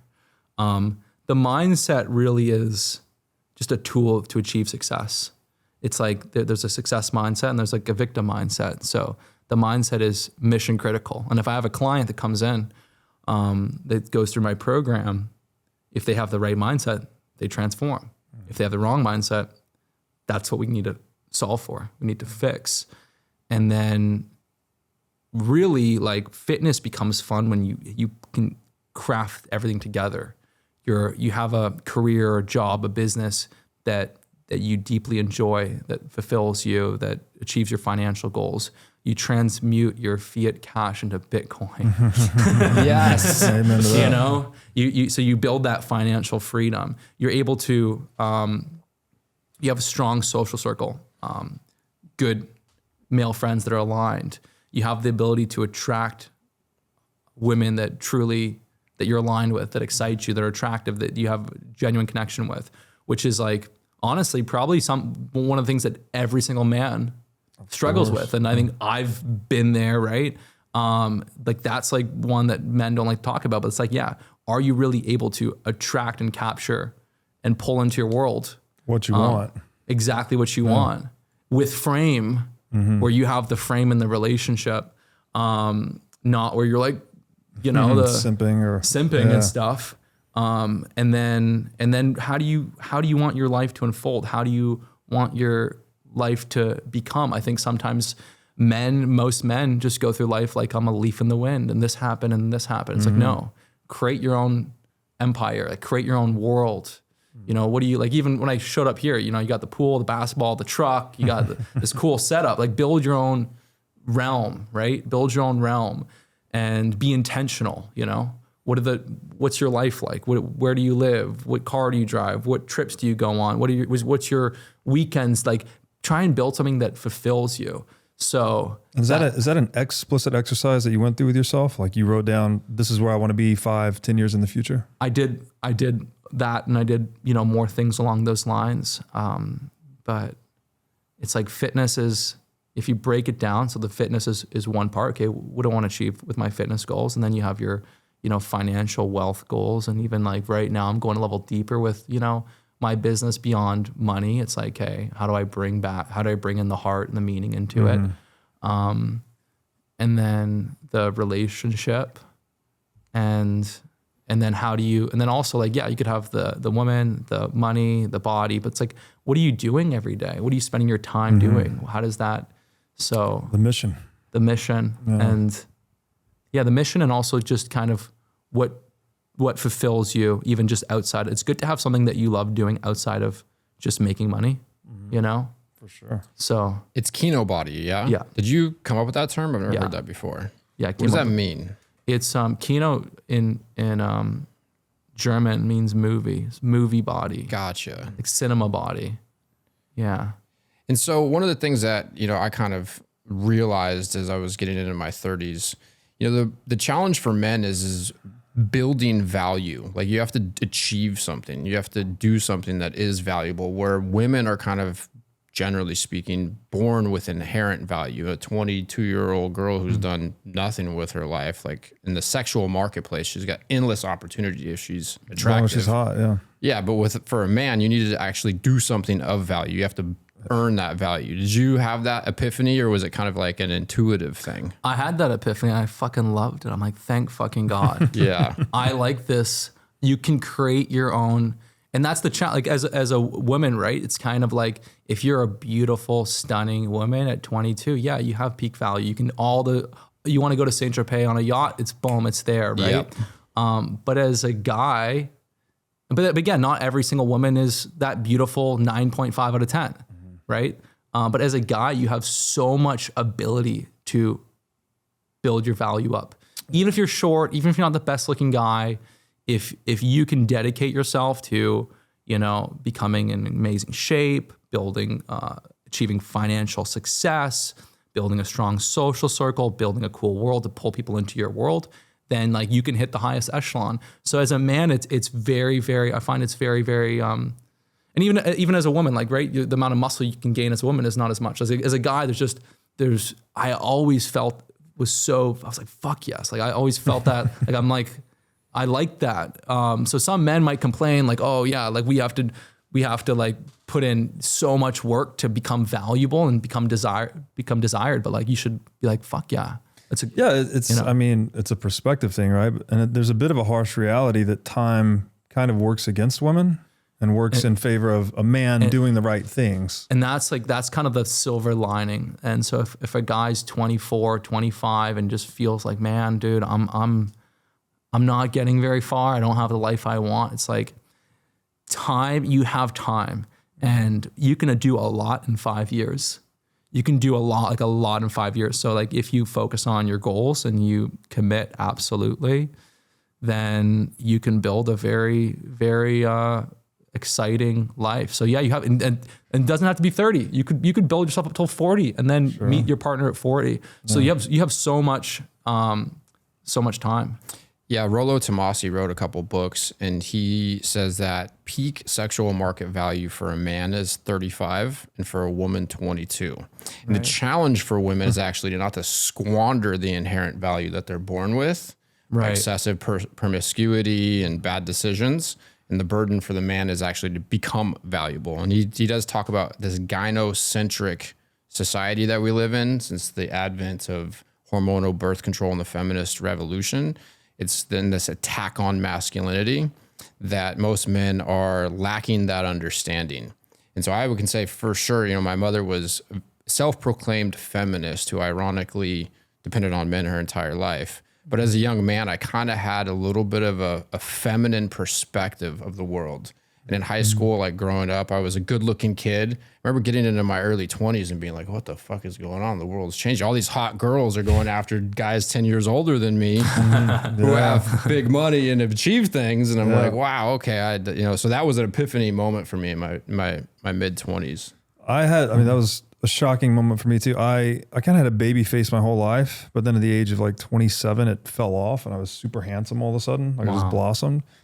But I got a lot more female attention, but you were still competing with these guys that were way out of my league financially. Yeah. And you can't compete, right? It doesn't matter how good looking you are, how who What's you that? are. Protect and provide. Yeah, it all came down to the resources. Then I had to get on that track and build myself up that way. That's why a short, bald guy who lives in Monaco and has a yacht has 40, 22-year-old girls on that yacht. Yeah.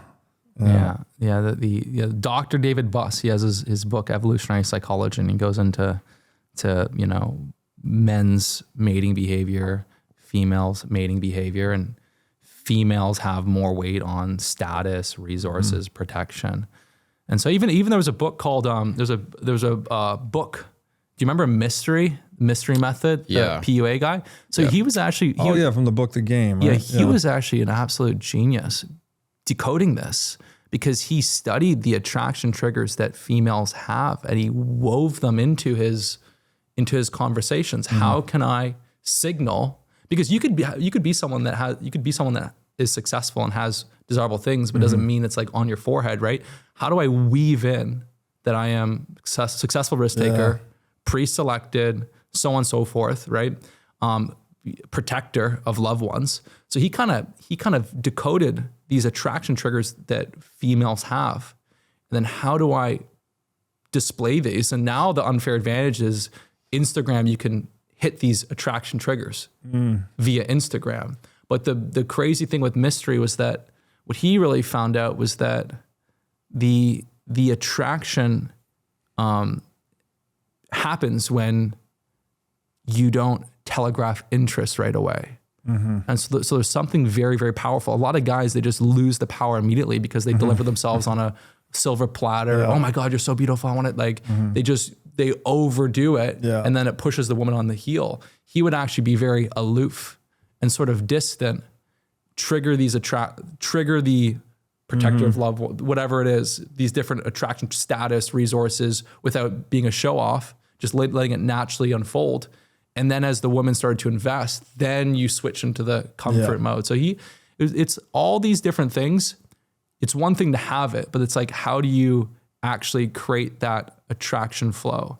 Because at the same time, someone could be super, super rich, but if he just showers a girl with attention, she might just be, there's rich guys there that are struggling with women too. For sure. You know, the thing with Mystery that's interesting as you bring that up, if I recall correctly, it was all kind of a facade. He had like socially hacked that understanding, and he would behave that way, but he actually didn't have anything of any true value. And he ended up falling in love with some Russian girl, completely lost frame and got wrecked. Yeah. So he hadn't like built the solid foundation. It was all an act. He'd peacock with those crazy hats, and he would neg him, and he'd hit on the girl that he liked. He'd hit on her friend or whatever. So it was all this game. But when it came down to it in the end, he mastered the seduction, and then the actual mid game, when it came down to it, he didn't have the frame. Yep. So let's talk about that. The mid game frame is massive. Well, he didn't have a real purpose in life what other than is just that? going and sleeping with like, hotties. Like I'm familiar with frame. Mid game is not a term I'm familiar with. So like I've audio booked the game. I guess that's my extent of my experience in the PUA world. That's what they call it, right? PUA world. Yeah. So like is this something you've studied? Like what have you learned about studying male frame? Well, frame is not just exclusive to dating and relationships. Frame can be in business, right? Even in this podcast, when we were talking about, yes, calories important, right? And you were like, potentially challenge, but is it calories? That's me holding the frame, right? Yes, it is the calories. So frame is all encompassing. Mid game is just a term to kind of describe the mysteries. Okay, he got the seduction, he got the great results, but then things fell apart. The mid game is sort of post sex or post having sex the first few times, and now you've built a stable, or now you're heading into building a strong relationship. So there's some men out there that can get a woman, but they can't keep a woman. And there's some guys out there that are like, well, I could keep a woman, I just can't get a woman, right? So the mid game is very, very important, and there's many ways where men go wrong in the mid game, right? And you can go wrong, and you can go wrong by just literally being way too busy, not giving any attention. And so there's nothing the woman can latch onto, but you can also go wrong by being way too needy, over telegraphing interest, right? The feminine is, men do not understand the feminine, right? The feminine is That's this probably the weird, truest statement ever said. Yeah, it's very hard to understand, right? Even like if a guy was to sleep with a woman and that's so interested in him, right? Then most men would think, oh, well, I slept with her. Now I need to like go and take her out for dinner and go message her all the time. No, women actually want some space. They want to feel the chase. So even after you've gone super close and intimate, they don't want you to just go and, yes, let's go get brunch tomorrow. They want to almost feel that distance. Yeah. That's the dance, the seduction. But mid-game, where most men go wrong is they're insecure. They voice insecurities to they get comfortable. So now they voice insecurities to their girl. They lose touch with their goals. They get, I have a girlfriend now, so now I'm not going to be as, women want to feel the absolute drive. They want to feel unshakable frame. Hey, you said you're going to move to Florida next year. It's been 2 years. Why are you not doing this? They want to feel like what you say you're going to do, you actually do it. You're unshakable. You're clear with your frame. You have absolute confidence. There's no chink in the armor, and that you care deeply about her. And it's like it's a lot of different things, right? Sometimes it feels contrasting, but it's integrity, consistency. Yeah. I mean, these are common themes, right? And then one of the issues that men have sometimes is if they set a boundary and they don't stick to it, they lose frame in their relationship. So hey, if a guy's going to set a boundary. And so, hey, don't go out at night after this time, or don't be going out with your friends. And then they go and do that. Then already you've lost frame in the relationship. The relationship's going. So if you're going to set a boundary, you have to actually stick to it. So only set a boundary that you're actually serious on. Don't set a boundary you're on the fence about, and then you just lose frame. So. Well, and they push you too. They're testing you. It's like a subconscious thing, because if they can get over on you, then so can the outside world. And how are you going to protect and provide that for them if they can punk you? And so I think it's like a woman who's really in her feminine essence. She's going to be constantly pushing to make sure that her assessment is accurate and find that limit. Find that limit. Well, it's much more risky for a woman to be sexually involved with a man because she bears the child. For a man, we just, evolutionarily, we would spread our seed. It's low risk for us if we have sex with a woman. It's very high risk for the woman to have sex with a man. So their psychological framework around that decision-making process, it almost never stops. That's kind of how I look at it. And they're constantly testing you. I have a buddy who he's been married since he was 18 years old, super healthy relationship. And he told me one time, he's like, look, man, I let her win battles sometimes, but she'll never win the war. What the fuck does that mean? I would say it's losing frame. Yeah. And we want to make them happy. I mean, I think about that. Like I tell my wife sometimes, my whole existence is for you and our children. Like all I do is make sure I wake up. Is my thought process about the world still accurate? Is my assessment about the economy and Bitcoin still accurate? And am I able to make sure that everybody's safe and happy? Like that's what it's all about. It's the most fulfilling thing too, I think, for a man, that you can weave loved ones into your mission, right? Into your kingdom. And it's a beautiful thing. But the testing, like there is this unspoken game almost. It's always the conversation beneath every conversation with a woman. It's always poking. She's testing the boundaries, testing the edges. And it took, I don't know if I haven't figured it out, but like as a younger man, you think women use words in the way you use words. And then you have to learn over time, wait, they use words as an entirely different instrument than we do. Generally speaking, right? Obviously this may sound sexist to some people, but I think women process information emotionally, and they're playing this Darwinian game of testing your boundaries in your frame, even unconsciously, right? Not necessarily a conscious thing that they're doing. Whereas men, we tend to be more in the rational, more in the idea space, the solution space. And that, I don't know, like you can teach that to young guys, but you almost have to live it to really get a feel for it. I had to live it. Yeah. Definitely. Absolutely important. Just be unshakable.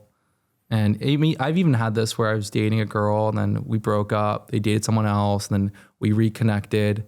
And it's like their previous boyfriend during that time, like it was very, very clear that they just pushed their girlfriend right back to me by being insecure that we dated.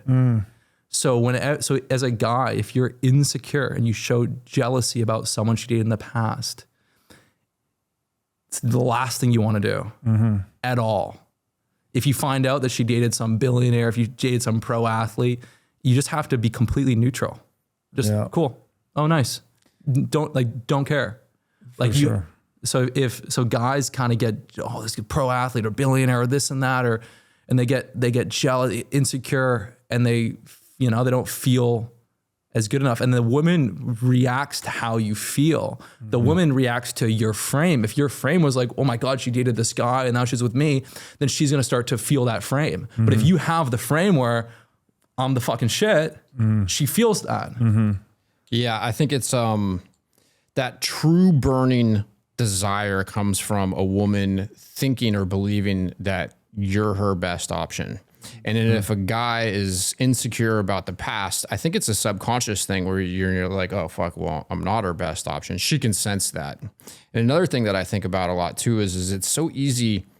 And I do this, like my purpose is to take care of my family, but I make sure that I have a purpose in life that I'm doing beyond that so I can take care of my family. So it's like, I think a lot of men get into relationships and they lose that frame and they lose their purpose in life and they placate, and it's telegraphing excessive interest and insecurity. And then also if you don't have options, they can sense that as well. One of my highest health priorities is keeping my brain in top shape. To take care of my brain power, I do many things, such as striving to read, write, exercise, and meditate daily. One of the latest tools in my brain power toolkit is Mind Lab Pro. Mind Lab Pro is a nootropic supplement that is scientifically proven to enhance your brain power. When I take Mind Lab Pro, my mind feels like it has a better grip on the world, my thinking is more lucid, and the articulation of my speech is radically improved. MindLab Pro has been tested in rigorous, double-blind, placebo-controlled human trials and has been proven to enhance brain power for users in every age group. MindLab Pro is an advanced formulation of 11 nootropic ingredients and is backed by research from over 1,400 human trials conducted over the past 32 years. So if you're looking to enhance your brain power, MindLab Pro is an excellent solution. Go to mindlabpro.com/breedlove to start enhancing your brain power today. Again, that's mindlabpro.com/breedlove. Knowing when to buy Bitcoin can feel complicated, and knowing how much to buy can be overwhelming, and getting started can be a headache, but it doesn't have to be. That's exactly why I recommend Coinbits, because it solves these major blockers and it's the easiest way to buy Bitcoin. With Coinbits' Round Ups feature, you can automatically convert your spare change into Bitcoin while you shop. For example, when you buy a coffee for $3.50, the extra 50 cents is rounded up and it goes straight into Bitcoin. Here's why that's a huge win for you, because you don't have to be a tech wizard or try to time the market just right with Bitcoin. With Coinbits Roundups, you simply set it, shop, and stack sats. And you can set this up in under 2 minutes. Just visit the website, connect your card, and boom, you're buying a little Bitcoin every time you spend money. So stop wasting your time with complicated exchanges or confusing shitcoin apps. Coinbits simplifies your Bitcoin savings strategy. So go to coinbits.app/breedlove. Again, that's coinbits.app/breedlove.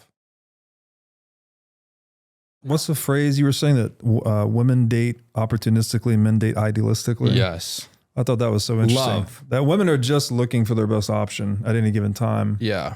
It feels like as a man, look, there's different levels, right? When you're younger, you probably just want to sleep around, date, have fun.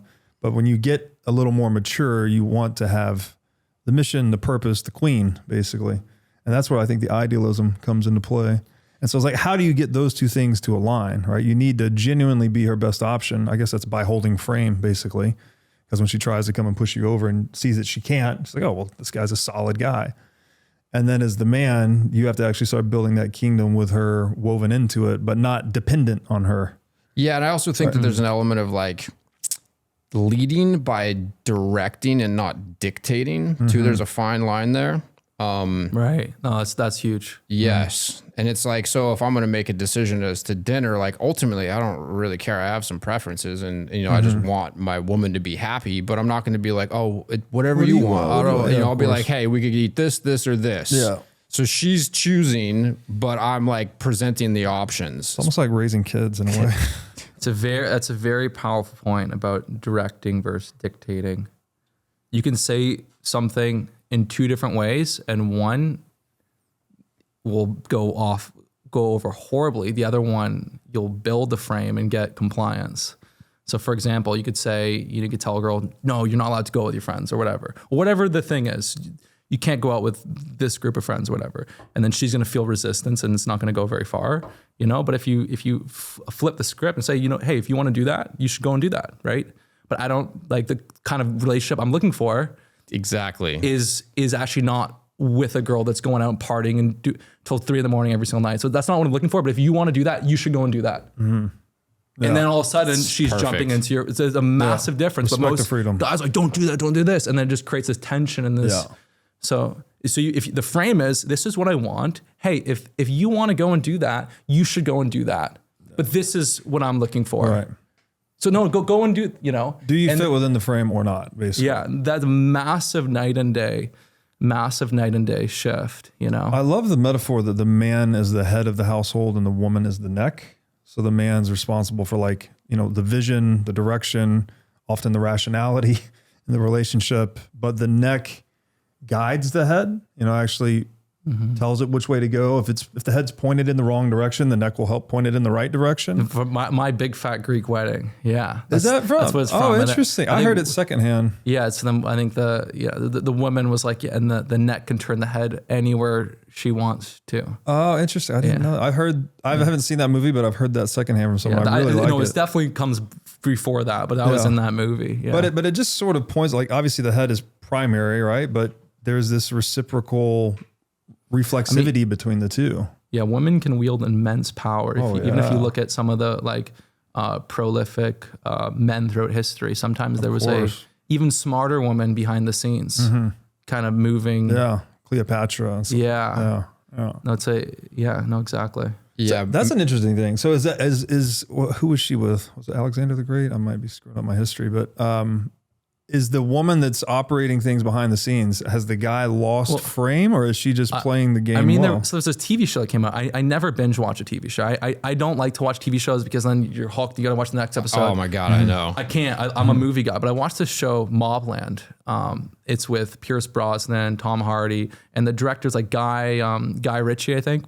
And Pierce Brosnan is the main guy. Like he runs the whatever Irish or something, the gang, but his wife is a monster and she's the one that's kind of actually directing him.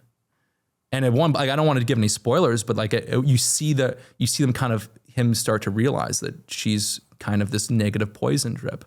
But this is a known thing that can happen. The woman can be incredibly genius and she kind of plays the backseat role, but directs the guy in a very, very positive, powerful way. And I mean, you see a lot of successful people that give a lot of credit to their relationship. Of course, yeah. Many, but then you could also have like the evil, negative, poison drip. The neck's pointing the head in the wrong direction. Right. That's right. You'd run into problems. So but but the best sort of relationship dynamic is it has to be like equal. You both want each other to succeed and win. You got to be on the same team. If you're on different teams, different competitive, you got to raise, and that's never going to work. You have to be like team, like, hey, we're on a team. We're all, got to be pointed the same direction. Well, and you're two halves of a whole, ideally. Yeah. Yeah. I mean, you in marriage, you even become an individual above your separate selves as individuals, right? The marriage becomes higher than individual self-interest. Where do you sit on the marriage spectrum? We've got guys like, I don't know, the Tates of the world are like, oh, it's complete bullshit and you should never get married. There's no advantages. There's a lot of data showing that, men are happier and healthier or whatever into old age with marriage. Is it? Yeah, I'm very neutral. I mean, it's no surprise that the marriage system has failed. The divorce rate is very, very high. The marriage satisfaction is not very high. So we don't have, if I look around, there's probably more negative outcomes of marriage than positive. But that's why you need the right agreement. If you have a very strong agreement that you both can agree on, what's yours, mine, ours. What happens if this doesn't work out? I'm all for it. So I could see myself building a partnership, but you have to just own your vision. And so I am very full. I'm living this chapter right now. And I think some people are like, oh, you got to get married by 32 or 30 or 33. I'm like, I'm in no rush. I think probably I'm looking at doing it closer to late 30s or 40. But no, I think marriage can be good if you have the right agreement, because there's a strong chance it won't work. And there's a chance that, hey, you have this beautiful marriage for 10 years and then things are just not meant to be after 10 years. The idea that, things have to work forever, if it does, amazing. But like mathematically, which people don't like to look at in the lens of romanticism, but if you want to be just like a business partnership, you might just in the moment, you're like, this is never going to fail. But sure enough, many business partnerships turn to fucking shit. Yeah. So if you have the right agreement and you pick a partner that has a good head on their shoulders, they're not a sociopath, they're not crazy, like they're vindictive with all their past relationships or friends. If you find someone that's got a good heart and you can build an agreement you both agree to and you have a shared vision, I think it's awesome. But I really do stress the importance of having an agreement. And I have friends that were like, I don't want to do a prenup. That just you're setting things off on the wrong foot. I think it's the opposite. Yeah, I completely agree. Well, in today's world, so Tate, there's a clip of him talking with Bonnie Blue. You're not familiar. You told me about the girl that slept with 1,000 guys. Crazy, but I forget the specifics about what he said, but he said essentially something along the lines of like men were much more into getting, like men want to get married when they're getting obedient virgins, but that's become less and less of an option, so they're more and more averse to it. And then the risk is much higher, generally speaking, for a man getting married nowadays. There's no social ramifications for a female who gets divorced. Back in the day, they would be kind of shunned for leaving their man. That, and then with divorce court, like women literally are incentivized, if there's no prenup, to leave their man and take half their shit. Right. Yeah. And I've seen it. I mean, I've seen even this one friend that was against the prenup thing. I mean, his older brother had a wife, kids, looked like, oh, they're perfect, they're going to be divorced, and he even said like her incentive was not aligned, right? So it's incentives are powerful. Yeah, I think if you have the right partner and you can build an agreement that you can live with, and this is what happens if things don't work out. And again, like if the woman quits her job and she stays at home and is the wife or the stay-at-home mother, and you go off and make a ton of money, of course she deserves something during that timeline. Yeah. So if she quits her job, stays at home, supports you, and in that time you make $10 million, of course she deserves something. Yeah. Right? But that's exactly how we structured my prenup, actually. Right. It's based on the number of children we have. She gets a greater interest in what I've created based on the number of children we have, because her fear is that, you would just have a bunch of children with her and then leave, so you have nothing, right? Right. And then the man's fear is you're just gonna marry me and then take half my shit. So it's like you got to meet somewhere in the middle. Yeah. And if you're worth 50 million and you meet a girl at 50 million and you date for a year, she does not deserve half, right? Of course. So I mean, it's just there's a balance, I think, that is reasonable, but I highly suggest you take it seriously though. Like don't romanticize or have this ideal that it's just going to magically always work out, because it's and the challenge is, like in Canada, I'm from Canada, right? Even if you don't get married, you're married. If you don't get married, you're still married. Oh, domestic partnership. Yeah. So if you're living with someone for it's not that long, but a couple, 2-3 years, you're already married. Wow. So you have to do the agreement. You can't, this idea of just being in a relationship where you live together for 3-4 years. Wow. You're already married. So, I think America has something around that. I think we have that in some states, but it's longer. It's like 7 years, I think. Okay. Yeah. So you asked me the other day, we were talking why I got married. So I'm married without a prenup, but you nailed it. Like my wife doesn't work. and she's raising our daughter and she's pregnant with a second kid. And so like if it, I don't think it's likely that it would, but if it did fall apart, I'd have no problem with her getting part of what I've earned while she was doing that. And in some ways I actually feel like that's kind of a harder job. Like, dude, I come home, my 3-year-old is like healthy and vibrant and my wife is just KO'd. Damn. Yeah, I guess my point is that there's a way to do that in a prenup. So you don't have to run the risk of the man that gets married for a year and then loses half his shit. And the main thing with the prenup is you're sucking resources away from endless lawyer time. And so it's the amount of lawyer fees is like 80% lower if you have the right agreement than if you have to fight this out, you know? Yeah, and Bitcoin may have changed my perspective on that too, where I was a little bit less concerned about the risk involved. It's like, I got some Bitcoin and it's going to appreciate. And if I lost half of it, that's actually not a loss. I would look at it that way. Like, okay, that would be to sustain that part of my family. But I put a lot of thought into that. You know, my parents divorced. My mother was married 3 times. My dad was married twice. I thought about that long and hard, but I also didn't get married until I was 38 years old. Right. So it wasn't an impulsive thing. You know, I definitely dodged a lot of unhealthy relationships, a ton of relationships that I'm glad I'm not in. There is something to say about having that incentive aligned. If the woman has a incentive to leave, that's not what you want. Of course. You know, so having that, the right incentive. Yeah, the incentives to stay, actually. You actually want to leverage the incentives to keep the marriage coherent, right? Rather than having this constant temptation to go the other way. Yeah, I think we're seeing that with the data where basically most divorces are initiated by females. Yeah. Oh, yeah. The man has a stronger incentive for things to remain in place. And then sometimes if there's an easy exit for the female to...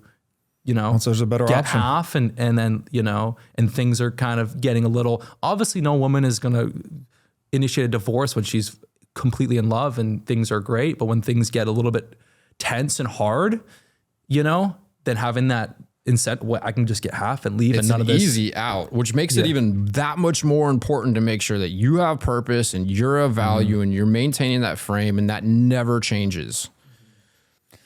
Yeah, it's easier said than done in a way. I think it's an ongoing process of training. The way is in the training. The way is in training. Yeah. Once again, that's an interesting quote about the marriage ideal back in the day versus now. Oh yeah. Interesting. Yeah. And I think a big fiat money has a lot to do with it, right? Just these incentives of. Or fiat court specifically. Yeah. Women have this natural advantage in family court, which I have lived through. I mean, they just walk in and cry, which women can do on command, by the way. I'm surprised everyone didn't know that. That seems to somehow give them an advantage immediately in court. And so as a man... Didn't go well with that one, Johnny Depp and Amber Heard. Yes, that exactly. one, and I was thinking about that. But initially it went against him. I was like, are we just seeing the difference between a really shitty actor and an incredible actor? That's funny. I love that. That's good. No, but that was good. That was good. Well, she was super. No, she was nuts. She was completely nuts. And he was legitimately wrecked from that, right? Like he lost his last contract. 100+ million. Yeah. From that. And that was crazy. I would say that situation was the exception to the rule. That was the exception. She like definitely played horrible in court. And that was also probably her overacting did not help her. If she just if she was a good actor, she probably would have fared better. Yeah. And then Johnny Depp played very, very well. Yeah. Well, that's a crazy bet right there. You're going to try to out-act Johnny Depp. I mean, oh, it's so funny. I saw him one time in person. It was like, I was at Big Bear, and he just like walked into this little restaurant and had this mischievous looking grin on his face. And it's too bad with Johnny Depp. I think he was alcoholic for way, way too long. His tons of alcohol. Yeah, I don't think he has a good mood. You can see it like in alcoholics. Sometimes their pupils get very, very pinny. He's completely depleted in serotonin. What does that mean? Pinny? Pinny, just your pupils get so small, and your brain is just very low in dopamine and serotonin. Yeah. So you can just see that the juice, like the aliveness, the light, the like if you ever do mushrooms, right? Your pupils dilate, you feel this flood of serotonin, you feel it's like some people that, overdo drugs and alcohol over many, many years and decades, their brain just changes. Yeah. Do you drink at all? I drink just like maybe 2 drinks here and there. I don't do heavy alcohol. I think that's a major. But there's cool natural supplements you can use to completely transform your mood and your mental function. For hangovers, you mean? No, for like just serotonin, dopamine, mood balance, depression. So, but yeah, you could see it. I could see in Johnny Depp's eyes. He's depressed. Yeah. He's just got nothing there. Like serotonin, dopamine's gone. Makes sense. I also heard that Brad Pitt and Angelina had a pretty nasty mix up in custody court. Yeah, I think Brad is just deep down a good dude, and Angelina's dark triad. She has that vibe. I think Brad Pitt was drinking. They said he was an alcoholic. Yeah, I think he mentioned at one point something like he said he lost his privilege to drink alcohol. Something along those lines. He's sober now. Yeah. But you've never heard any negative things about Brad Pitt and any of his past sort of relationships and stuff. I think Angelina Jolie just brings out the fucking... Yeah. She's got a darkness. She's got a darkness, man. You can just see it. You can just look at her face and just, I know to avoid. I know to avoid. I wish I had that natural instinct. Yeah. Yeah, I mean, I probably wouldn't fully avoid, but... I heard Angelina Jolie... I heard just looking in her, and even just the way she speaks about her father, and obviously maybe her father was not a good person. But like just changed her last name, hates her father. Totally. She has this anger towards the masculine, big time. And you can just so Brad Pitt walked, whether he was drinking or not, whether he was perfect or not, he walked into something you couldn't win. Yeah, he had to be susceptible to that somehow. Yeah, there's no mid-game opportunity. And apparently he's like Angelina. No, he's lost access to his kids. Yeah, Brad Pitt can't even get access to his kids. And that's that's like something no agreement can fix. You have to pick a good person. Yes, you have to pick a good person with a good heart. I mean, if you look at Ben Affleck, right? He was married, had kids with Jennifer Gardner. It didn't work out, but she cares a lot about him. She deeply cares about him and wants to help him, even if he cheated on her, even if he did negative things. So Jennifer Gardner, you can look at her face, like that's a sweet woman. Totally. You can just tell. Angelina Jolie fucking will ruin your... And Jennifer Lopez is the opposite. There's a clip of him in Santa Monica opening the door for her and fucking slamming it all aggressively and walking around to the other side. That's been flying around. Have you seen that? I've seen that. Yeah. He's fucking pissed. Oh, man. So for men that don't have this ability to just look at the woman and know that's dark triad, like what are the telltale signs? Like what should men be looking out for in their relationships? Yeah, your parents married? They were married. They had 5 children. My father passed away when I was 11. Okay. But they had a very strong relationship. But so you were well calibrated as a kid. You didn't grow up with some divorce and... Well, the loss of your father at 11, that's got to be hard. Yeah, that was definitely hard. So yeah, my childhood, I had a big family. There was 5 of us, and but it's all like going from having 2 parents to a single mom. You see how important having a father is. For sure. Like you see the difference between, you see the flip, right? Like night and day, and so I felt like that secure, that safety, that comfort. And then I just felt like the exact opposite. Even though we still had lots of money and all on paper, everything was good, but just, you could just respond. You could feel this insane stress and tension and heartbreak. And even when, the heartbreak and things get better, just the relationships, especially for children, like you need both parties. Yeah. That single mom is not great for, it's hard on the kids. And I saw like week 1, right? I just saw the flip, and it was like, it's crazy. That was honestly almost like losing my father was insanely hard, but then also seeing my mom struggle and feeling like the inner tension was also very, very hard. And so the father is such an important role in the family. The father, you know, very like women are incredibly strong, and they can like do anything for their children, but like the father is so important to have that feeling of like safety and things are good and we're protected and everything's going to work out. And to set boundaries. Yeah. There's some statistic, a child that is raised by a single mother has like some, whatever the percentage is, increase in the potential that that child ends up in legal issues or whatever. The difference between that and a mother and father that are together is significant, but it's no different. The mother and the father together is the same as a single father. Alone, yeah. Have you seen that? Yeah. I heard this. I couldn't regurgitate the numbers, but and the shadow work practitioner that I work with, most people, like when you get all the way to the bottom of your darkness and your shadow, it's a father wound actually. Even if you were separated from your father at a very young age, there's something, like you're saying, like there's something very primordial about our, need for that security or that frame or whatever as children. And that at the bottom of a lot of our psychological issues tends to be a father wound. So there's a very special place called the farm at Okefenokee. It's a 1,000-acre regenerative farm community about 45 minutes northwest of Jacksonville, Florida. The farm is a completely off-grid community.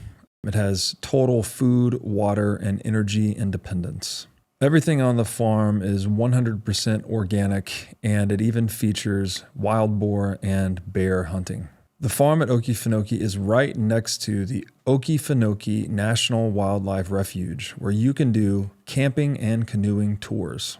So if you're like me and you're interested in the self-sovereign lifestyle, then you can get your own lot on the farm at Okefenokee if you tell them that I sent you. Once you get a lot, you can build one of 3 custom cabin options. So if you value freedom, self-sovereignty, and living in touch with nature, then join me and my family. We have lot number 21, and we're going to be building a cabin there starting December 2025. To learn more about the farm at Okefenokee, go to okefarm.com and make sure to tell them that I sent you.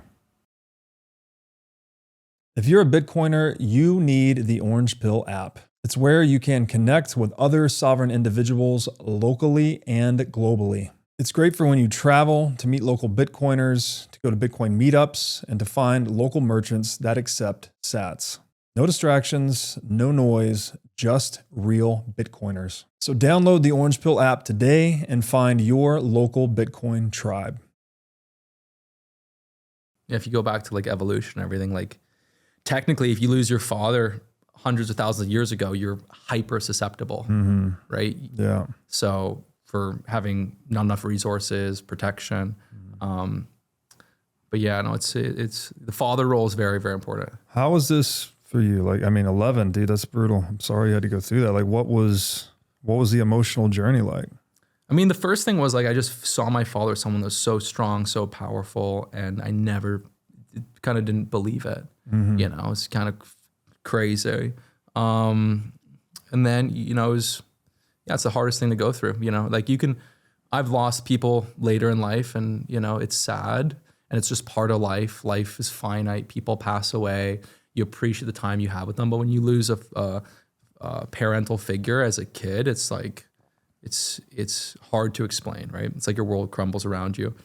And I just kind of just had to I still had my 4 siblings and my mom and cousins and family that all came, and I still had a lot of love and family around me, but it was like crazy because it was just, this person was such an important person in my life. And I wanted the idea that I was never going to see them again and never be able to learn from them and go work out and do all these things. It was extremely sad. And then, it almost just gave me the push from, okay, well, as a young age, I got to just find my own way. I'm not going to have that mentor. I'm not going to have that father figure.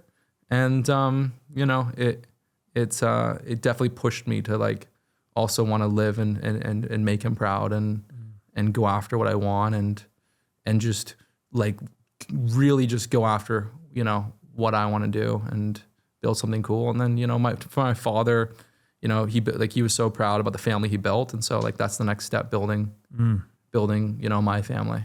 Do you feel like it made, I mean, obviously accelerated your rate of growing up, right? You had to make yourself grow up more quickly as a result of him? Like, yeah. And what toll did that take on you? I mean, I went through something, my mother and father separated when I was young, but for different reasons, I needed to grow up pretty early too. And Wow. I'm still coming to terms with kind of the cost of that.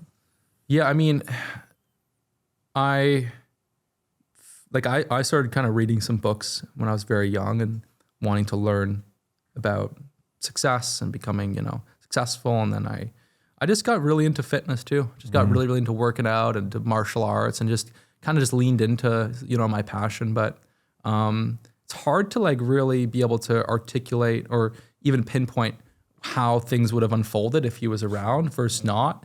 It's hard to like really know, but it was, life goes on, honestly, like life goes on. Like, I mean, at first there wasn't a day that'd go by where I wouldn't end up in tears. And then it happened once a week and then once a month and once a 3 months. And now it's at the time where I'm like, fuck, I cannot wait for that next time where it hits me and I have that emotional connection and cry.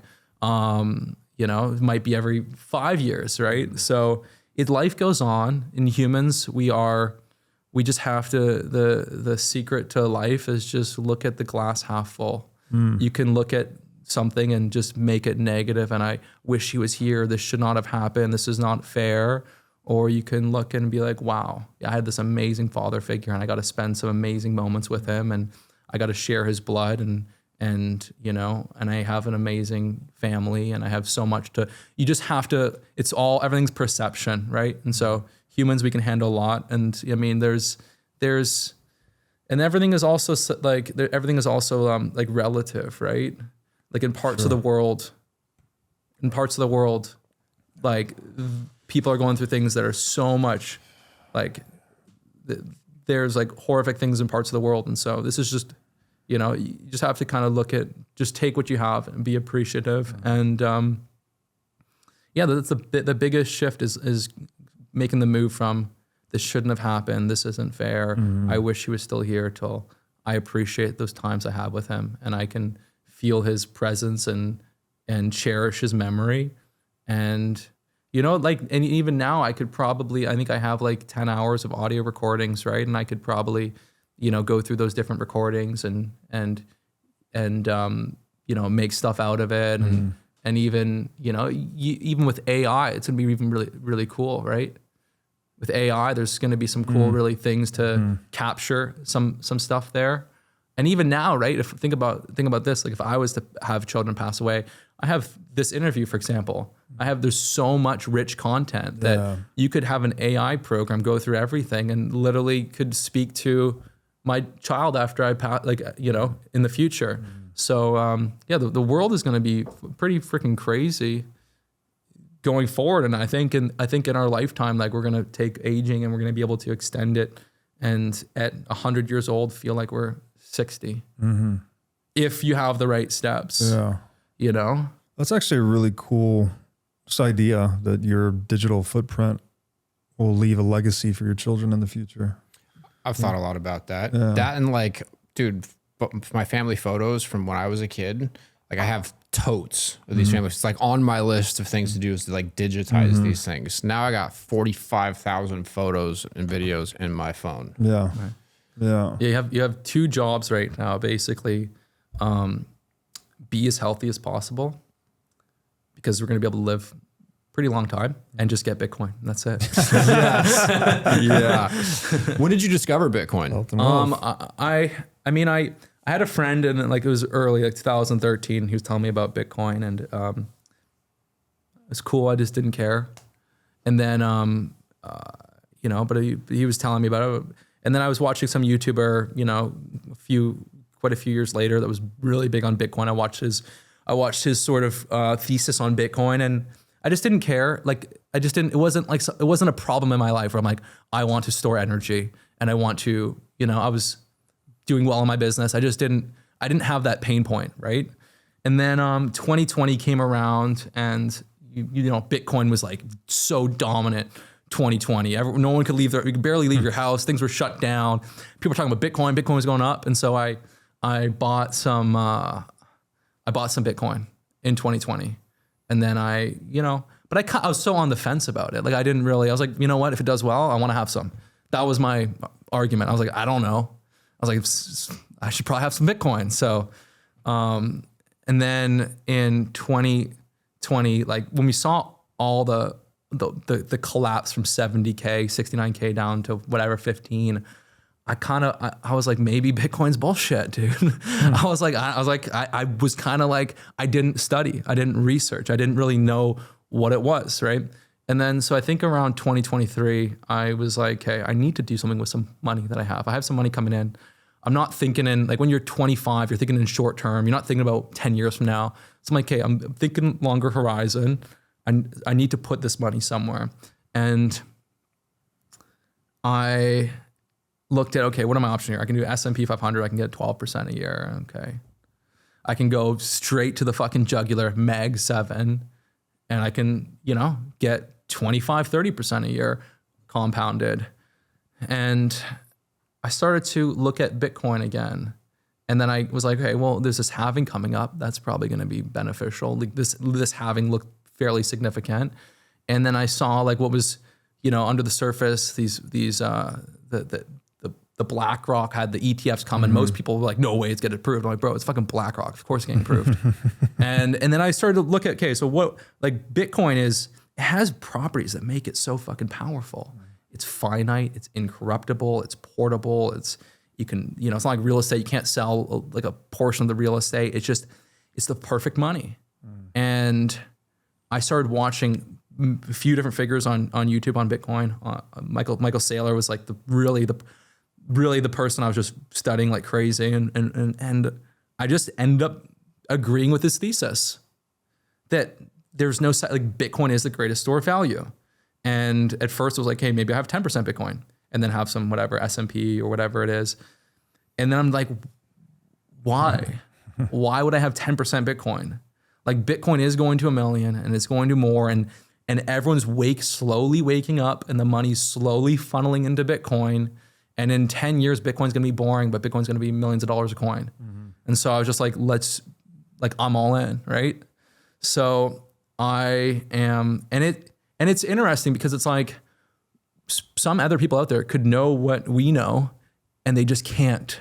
They can't make that step, right? Because it still feels kind of like this, like, but they're too responsive to social. Yeah. They buckle under social pressure. So it feels herd mentality. Yeah, the herd mentality. Yeah. So to do like a really big, strong, even 30, 50, 70, 80, 90% position in Bitcoin, it's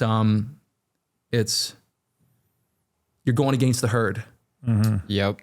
So, and most people can't do that. That's right. Did you shitcoin at all? No. I bought some Solana, whatever it was, and I didn't really know too much about it. But I'm like, okay, if I'll buy a little Solana, but I didn't buy. I had a little bit of ETH for a bit, but I just was like, I'm shaky on these other coins, and maybe they'll do well, and if they do well, cool. But like, I'm unshakable on Bitcoin, so I just want to. It's very, very powerful. It's one thing to be able to like look back and be like, well, this went up 10x. That's not the point. The point is with Bitcoin, you can put money in and you're unshakable. If it goes down 50%, amazing. Let's buy more. These other things, if they went down 50%, I would panic.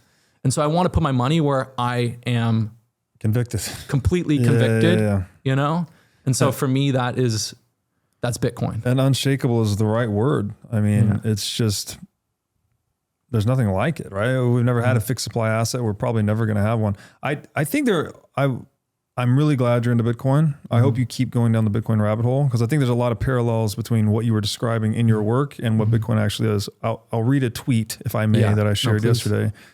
Embodying the principles of Bitcoin is a surefire way to make your life so much better. To name just a few: 1, radical truth; 2, radical integrity; 3, radical consistency; 4, proof of work; 5, self-sovereignty; 6, compounding growth, which we talked about a lot today; patience, humility, courage, and consent.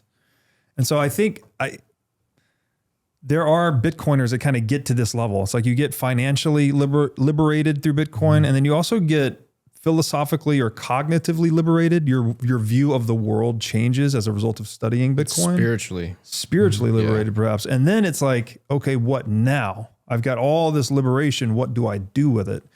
And I don't know. It's like it's an ongoing journey, but trying to emulate these principles that Bitcoin perfectly embodies, like we can't do it perfectly, obviously, but we can emulate them or try to integrate them into our lives. It seems to be a very useful practice. And there's a lot of, I think, conceptual overlap with what you were describing with Kinobody. Right. So I hope and pray you'll keep going down the Bitcoin rabbit hole. No, for sure. I mean, I think people don't realize how transformative and how powerful of an invention Bitcoin is. Mm-hmm. Nowhere in history has there been a way to perfectly store your energy, your life's work. Everything end up getting diluted. Even gold historically has gotten stolen. Every currency has collapsed over a long enough time frame. And so now you have the perfect store value. You can store your energy. And now, I mean, what we're experiencing now, obviously for like the viewer is like, well, it's so volatile. It's like, yes, we're going through adoption.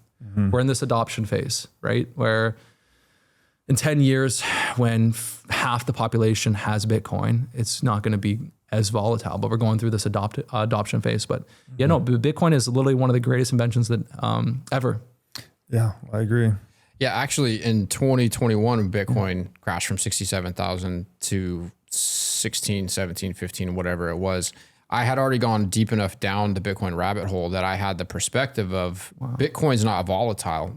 Nothing changed in Bitcoin. It's the external world. The fiat. It's everything else that's volatile. It's liquidity. They're messing with the interest rates. They're slowing down the creation of new currency. So the Bitcoin, nothing changed in Bitcoin. It just changed hands, and that's a result of the volatility in the world. Another thing I think a lot about, and I guess it's an incomplete thought, but in a lot of ways, it's the ultimate masculine frame.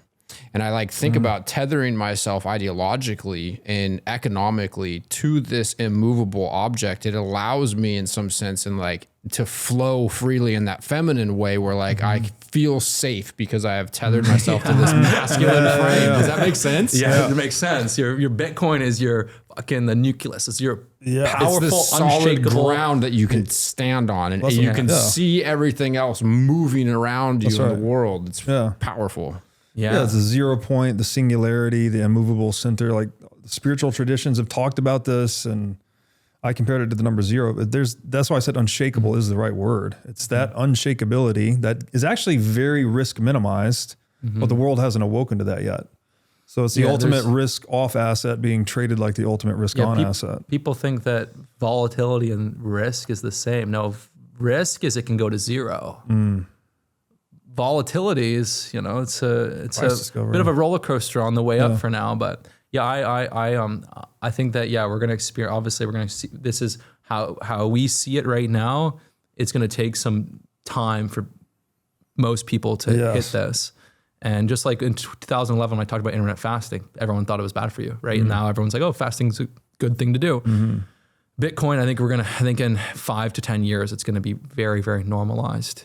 That's a great point on the volatility. I haven't really thought about it this way before, but the fact that you're denominating the volatility in dollars, right? So people are still using dollars as their primary frame of reference. One Bitcoin is still one Bitcoin. Right. So it's outside the Overton window for those people to understand that Bitcoin's actually going to replace the dollar as the reference frame through which you're seeing the world.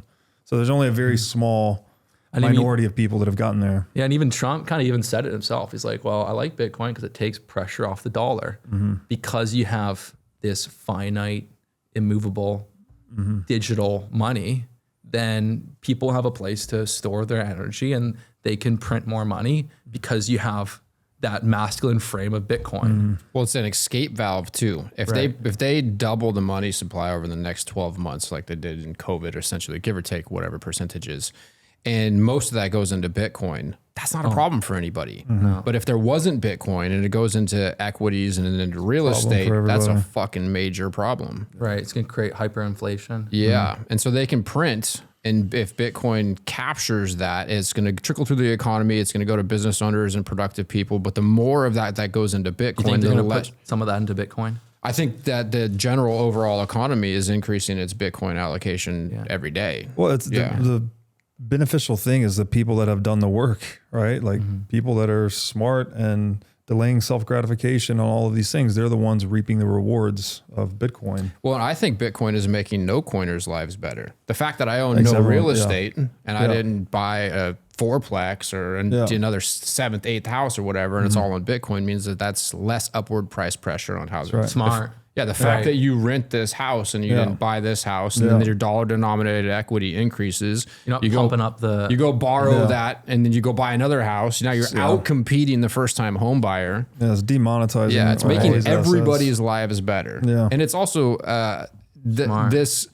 the monetary system that we have has to continue to debase, and you need something else to debase against other than equities and real estate. And it's predominantly real estate is the vector. I mean, you would know much better than me, but isn't that the thing that the system is debasing against the most? Real estate, T-bills, and equities? Well, I mean, the way I articulate it is that when the currency is an inferior store of value, that function just leaks out into other asset classes. So when you're printing money, well, people aren't going to leave their purchasing power in dollars for 10 years. So they're going to go into real estate or commodities or equities, et cetera. And so that's the monetization of non-monetary goods due to fiat, and Bitcoin reverses that process. Yeah. Scarcity in money creates abundance in everything. Yeah. And abundance of money creates scarcity in everything. But the currency is being debased because it's being lent into existence against assets in the form of debt. So I think that we're going to be in for like B-locks, where they'll be able to loan you money against your fiat or your Bitcoin. Which is quite interesting that if that happens, because then a few things happens, and the banks put it on the balance sheet in order to get, a B-lock, you're gonna have to give up possession of your Bitcoin. So it's another vector to debase against, and it's supreme collateral. So watching this all happen over the last few years, I feel like things are speeding up, but it seems really obvious too. It's like you were talking before we started recording about like how many people don't get it. I struggle to remember that at times. Like I kind of just assume everyone's got it all figured out, and people either don't get it or they kind of get it, but they're like, oh, well, maybe I'll do like 1 or 2%. It's like, so. Yeah, it's good. I mean, seems like kind of a natural principle that it does take all this study to get it. So it's the people that go through the gauntlet, go through the crucible, actually get there and first. And it's so important for someone that's listening to does not understand Bitcoin. This next 30 days, your only goal is to make a decision. Are you going to buy Bitcoin or not? Do you like it or you don't like it? Like, you must do that. Like, don't wait 3 years to then realize you like Bitcoin, and then all of a sudden you missed out on millions of dollars that you could have made had you start buying Bitcoin now. So like the most important thing that anyone does right now, if they're on the fence with Bitcoin, is fucking put down all your shit, fucking your every day after work, spend 4 hours a day, 3 hours, and but you can ask this to ChatGPT. OpenAI has billions of parameters, can go through every bit of financial knowledge, history, has like the entire corpus of human knowledge, will tell you the greatest store of value. Okay, this is not what any other human could do. The greatest store of value is Bitcoin. And the correct move, that it's the greatest store of value, is to have as much Bitcoin as possible. It's not to have 1%, 10%, 5%. It's to have as much as you can have, which it could be, maybe you have some real estate, you have to keep some cash around. Maybe it's a 40% position. For me, it's probably 90%. So the correct answer, and it's right there in front of you, is full-blown Bitcoin, like full Bitcoin. Like, Sailor said it. You work 40 to 60,000 hours of your life for money. You should probably spend 100 studying what money is, learning what money is. Like mic drop, dude. Yeah. I read that one today. I think I saw that one today. Yeah. But some people are just lazy and like passive but it's such a powerful thing. It's such a powerful thing to have a place to put your energy, because I don't think people realize just the power of compounding. And if if you compound at 8%, I mean, the average investor does 5% a year. The top 1% do like 10 to 12%. It's not that high, right? Bitcoin is compounding, and it is going to compound at 30, 40% a year. And I don't think people realize, like, if you had 100 grand Or if you had $1 million compounding at 30, 40% a year, after 10 years, the numbers get fucking insane. Yeah. The eighth wonder of the world, somebody said. Eighth wonder of the world. So it's very important. Mm-hmm. Well, I think that mic drop moment is a good moment to drop the mic. No, definitely. This has been awesome. So glad we ran into each other at the gym. Definitely. You're here for another week, you said? Here for like 4 more days and then back to Canada for a bit. Okay. Maybe we'll go do a lift or something. Yeah, lift or a steak or something. Yeah, that'd be cool. Right. Just to add for our listeners, $100,000 invested with no monthly contribution in 10 years, compounding at 40% a year is $2.89 million or $2.8 million. Damn, like $3 million. Mm-hmm. From $100,000. 30x. And if that was 1 million, it's like 30 million. Yeah. Yeah. 2 million, it's like 60 mil. Yeah. 60 mil. Like, Exactly. yeah. So that's the power of freaking compounding. 30x with the option of perfect self-custody, theft-proof money, outside of all the systems. You can take it anywhere. Hyper-portable, hyper-concealable. And that will get Bitcoin to like a $3 million coin in the next 10 years, which is, some people think we're going to hit 1 million by 2029. We might hit it this year. I mean, It's not crazy. It's not impossible. It's price is set at the margin, and there's not a lot of available coins. And one of the things I think about a lot is like plebs and peasants effectively got us here, and now real money is coming. Yeah.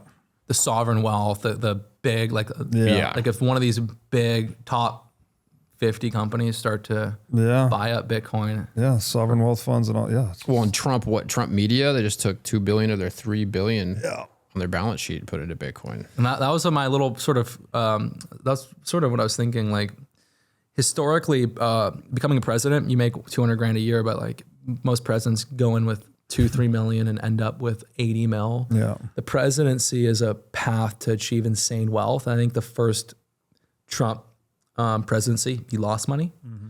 And I think this is his time to literally open the floodgates on Bitcoin and buy up Bitcoin with his personal money and his company. Yeah. And as Bitcoin goes from 100K to 2 million, he's gonna have his net worth go from 7 billion to 100. Yeah. I think he's Trump, like speaking of incentives, Trump's hyper incentivized. He's all in on Bitcoin, I think.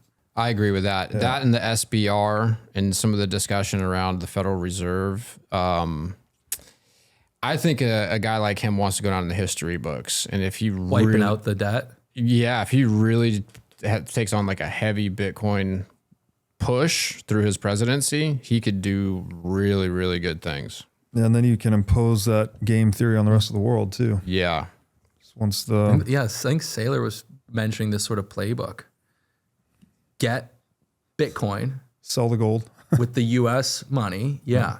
Sell the gold. Yeah, get Bitcoin, open up the floodgates, and now, it's crazy. Demonetize the money of your enemies and monetize the new network. Yeah. Then as they sell down all of their other inferior assets, you're the beneficiary of it. But still everybody wins. That's the beautiful thing of it. It's for the first time in human history, seemingly so, that what serves the highest self-interest of the individual simultaneously serves the interest of the collective. The ultimate win-win game. And it's just a crazy ride to have been talking about these things 5-7 years ago. And everyone's just like actually pointing and laughing at you.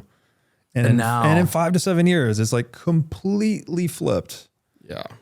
Crazy. At least from our perspective. Like obviously the normies in the world still don't get it, but now you have government adoption and Yeah. BlackRock adoption and treasuries buying. Like the normies are just slow. That's right. Yeah. The imitation is coming.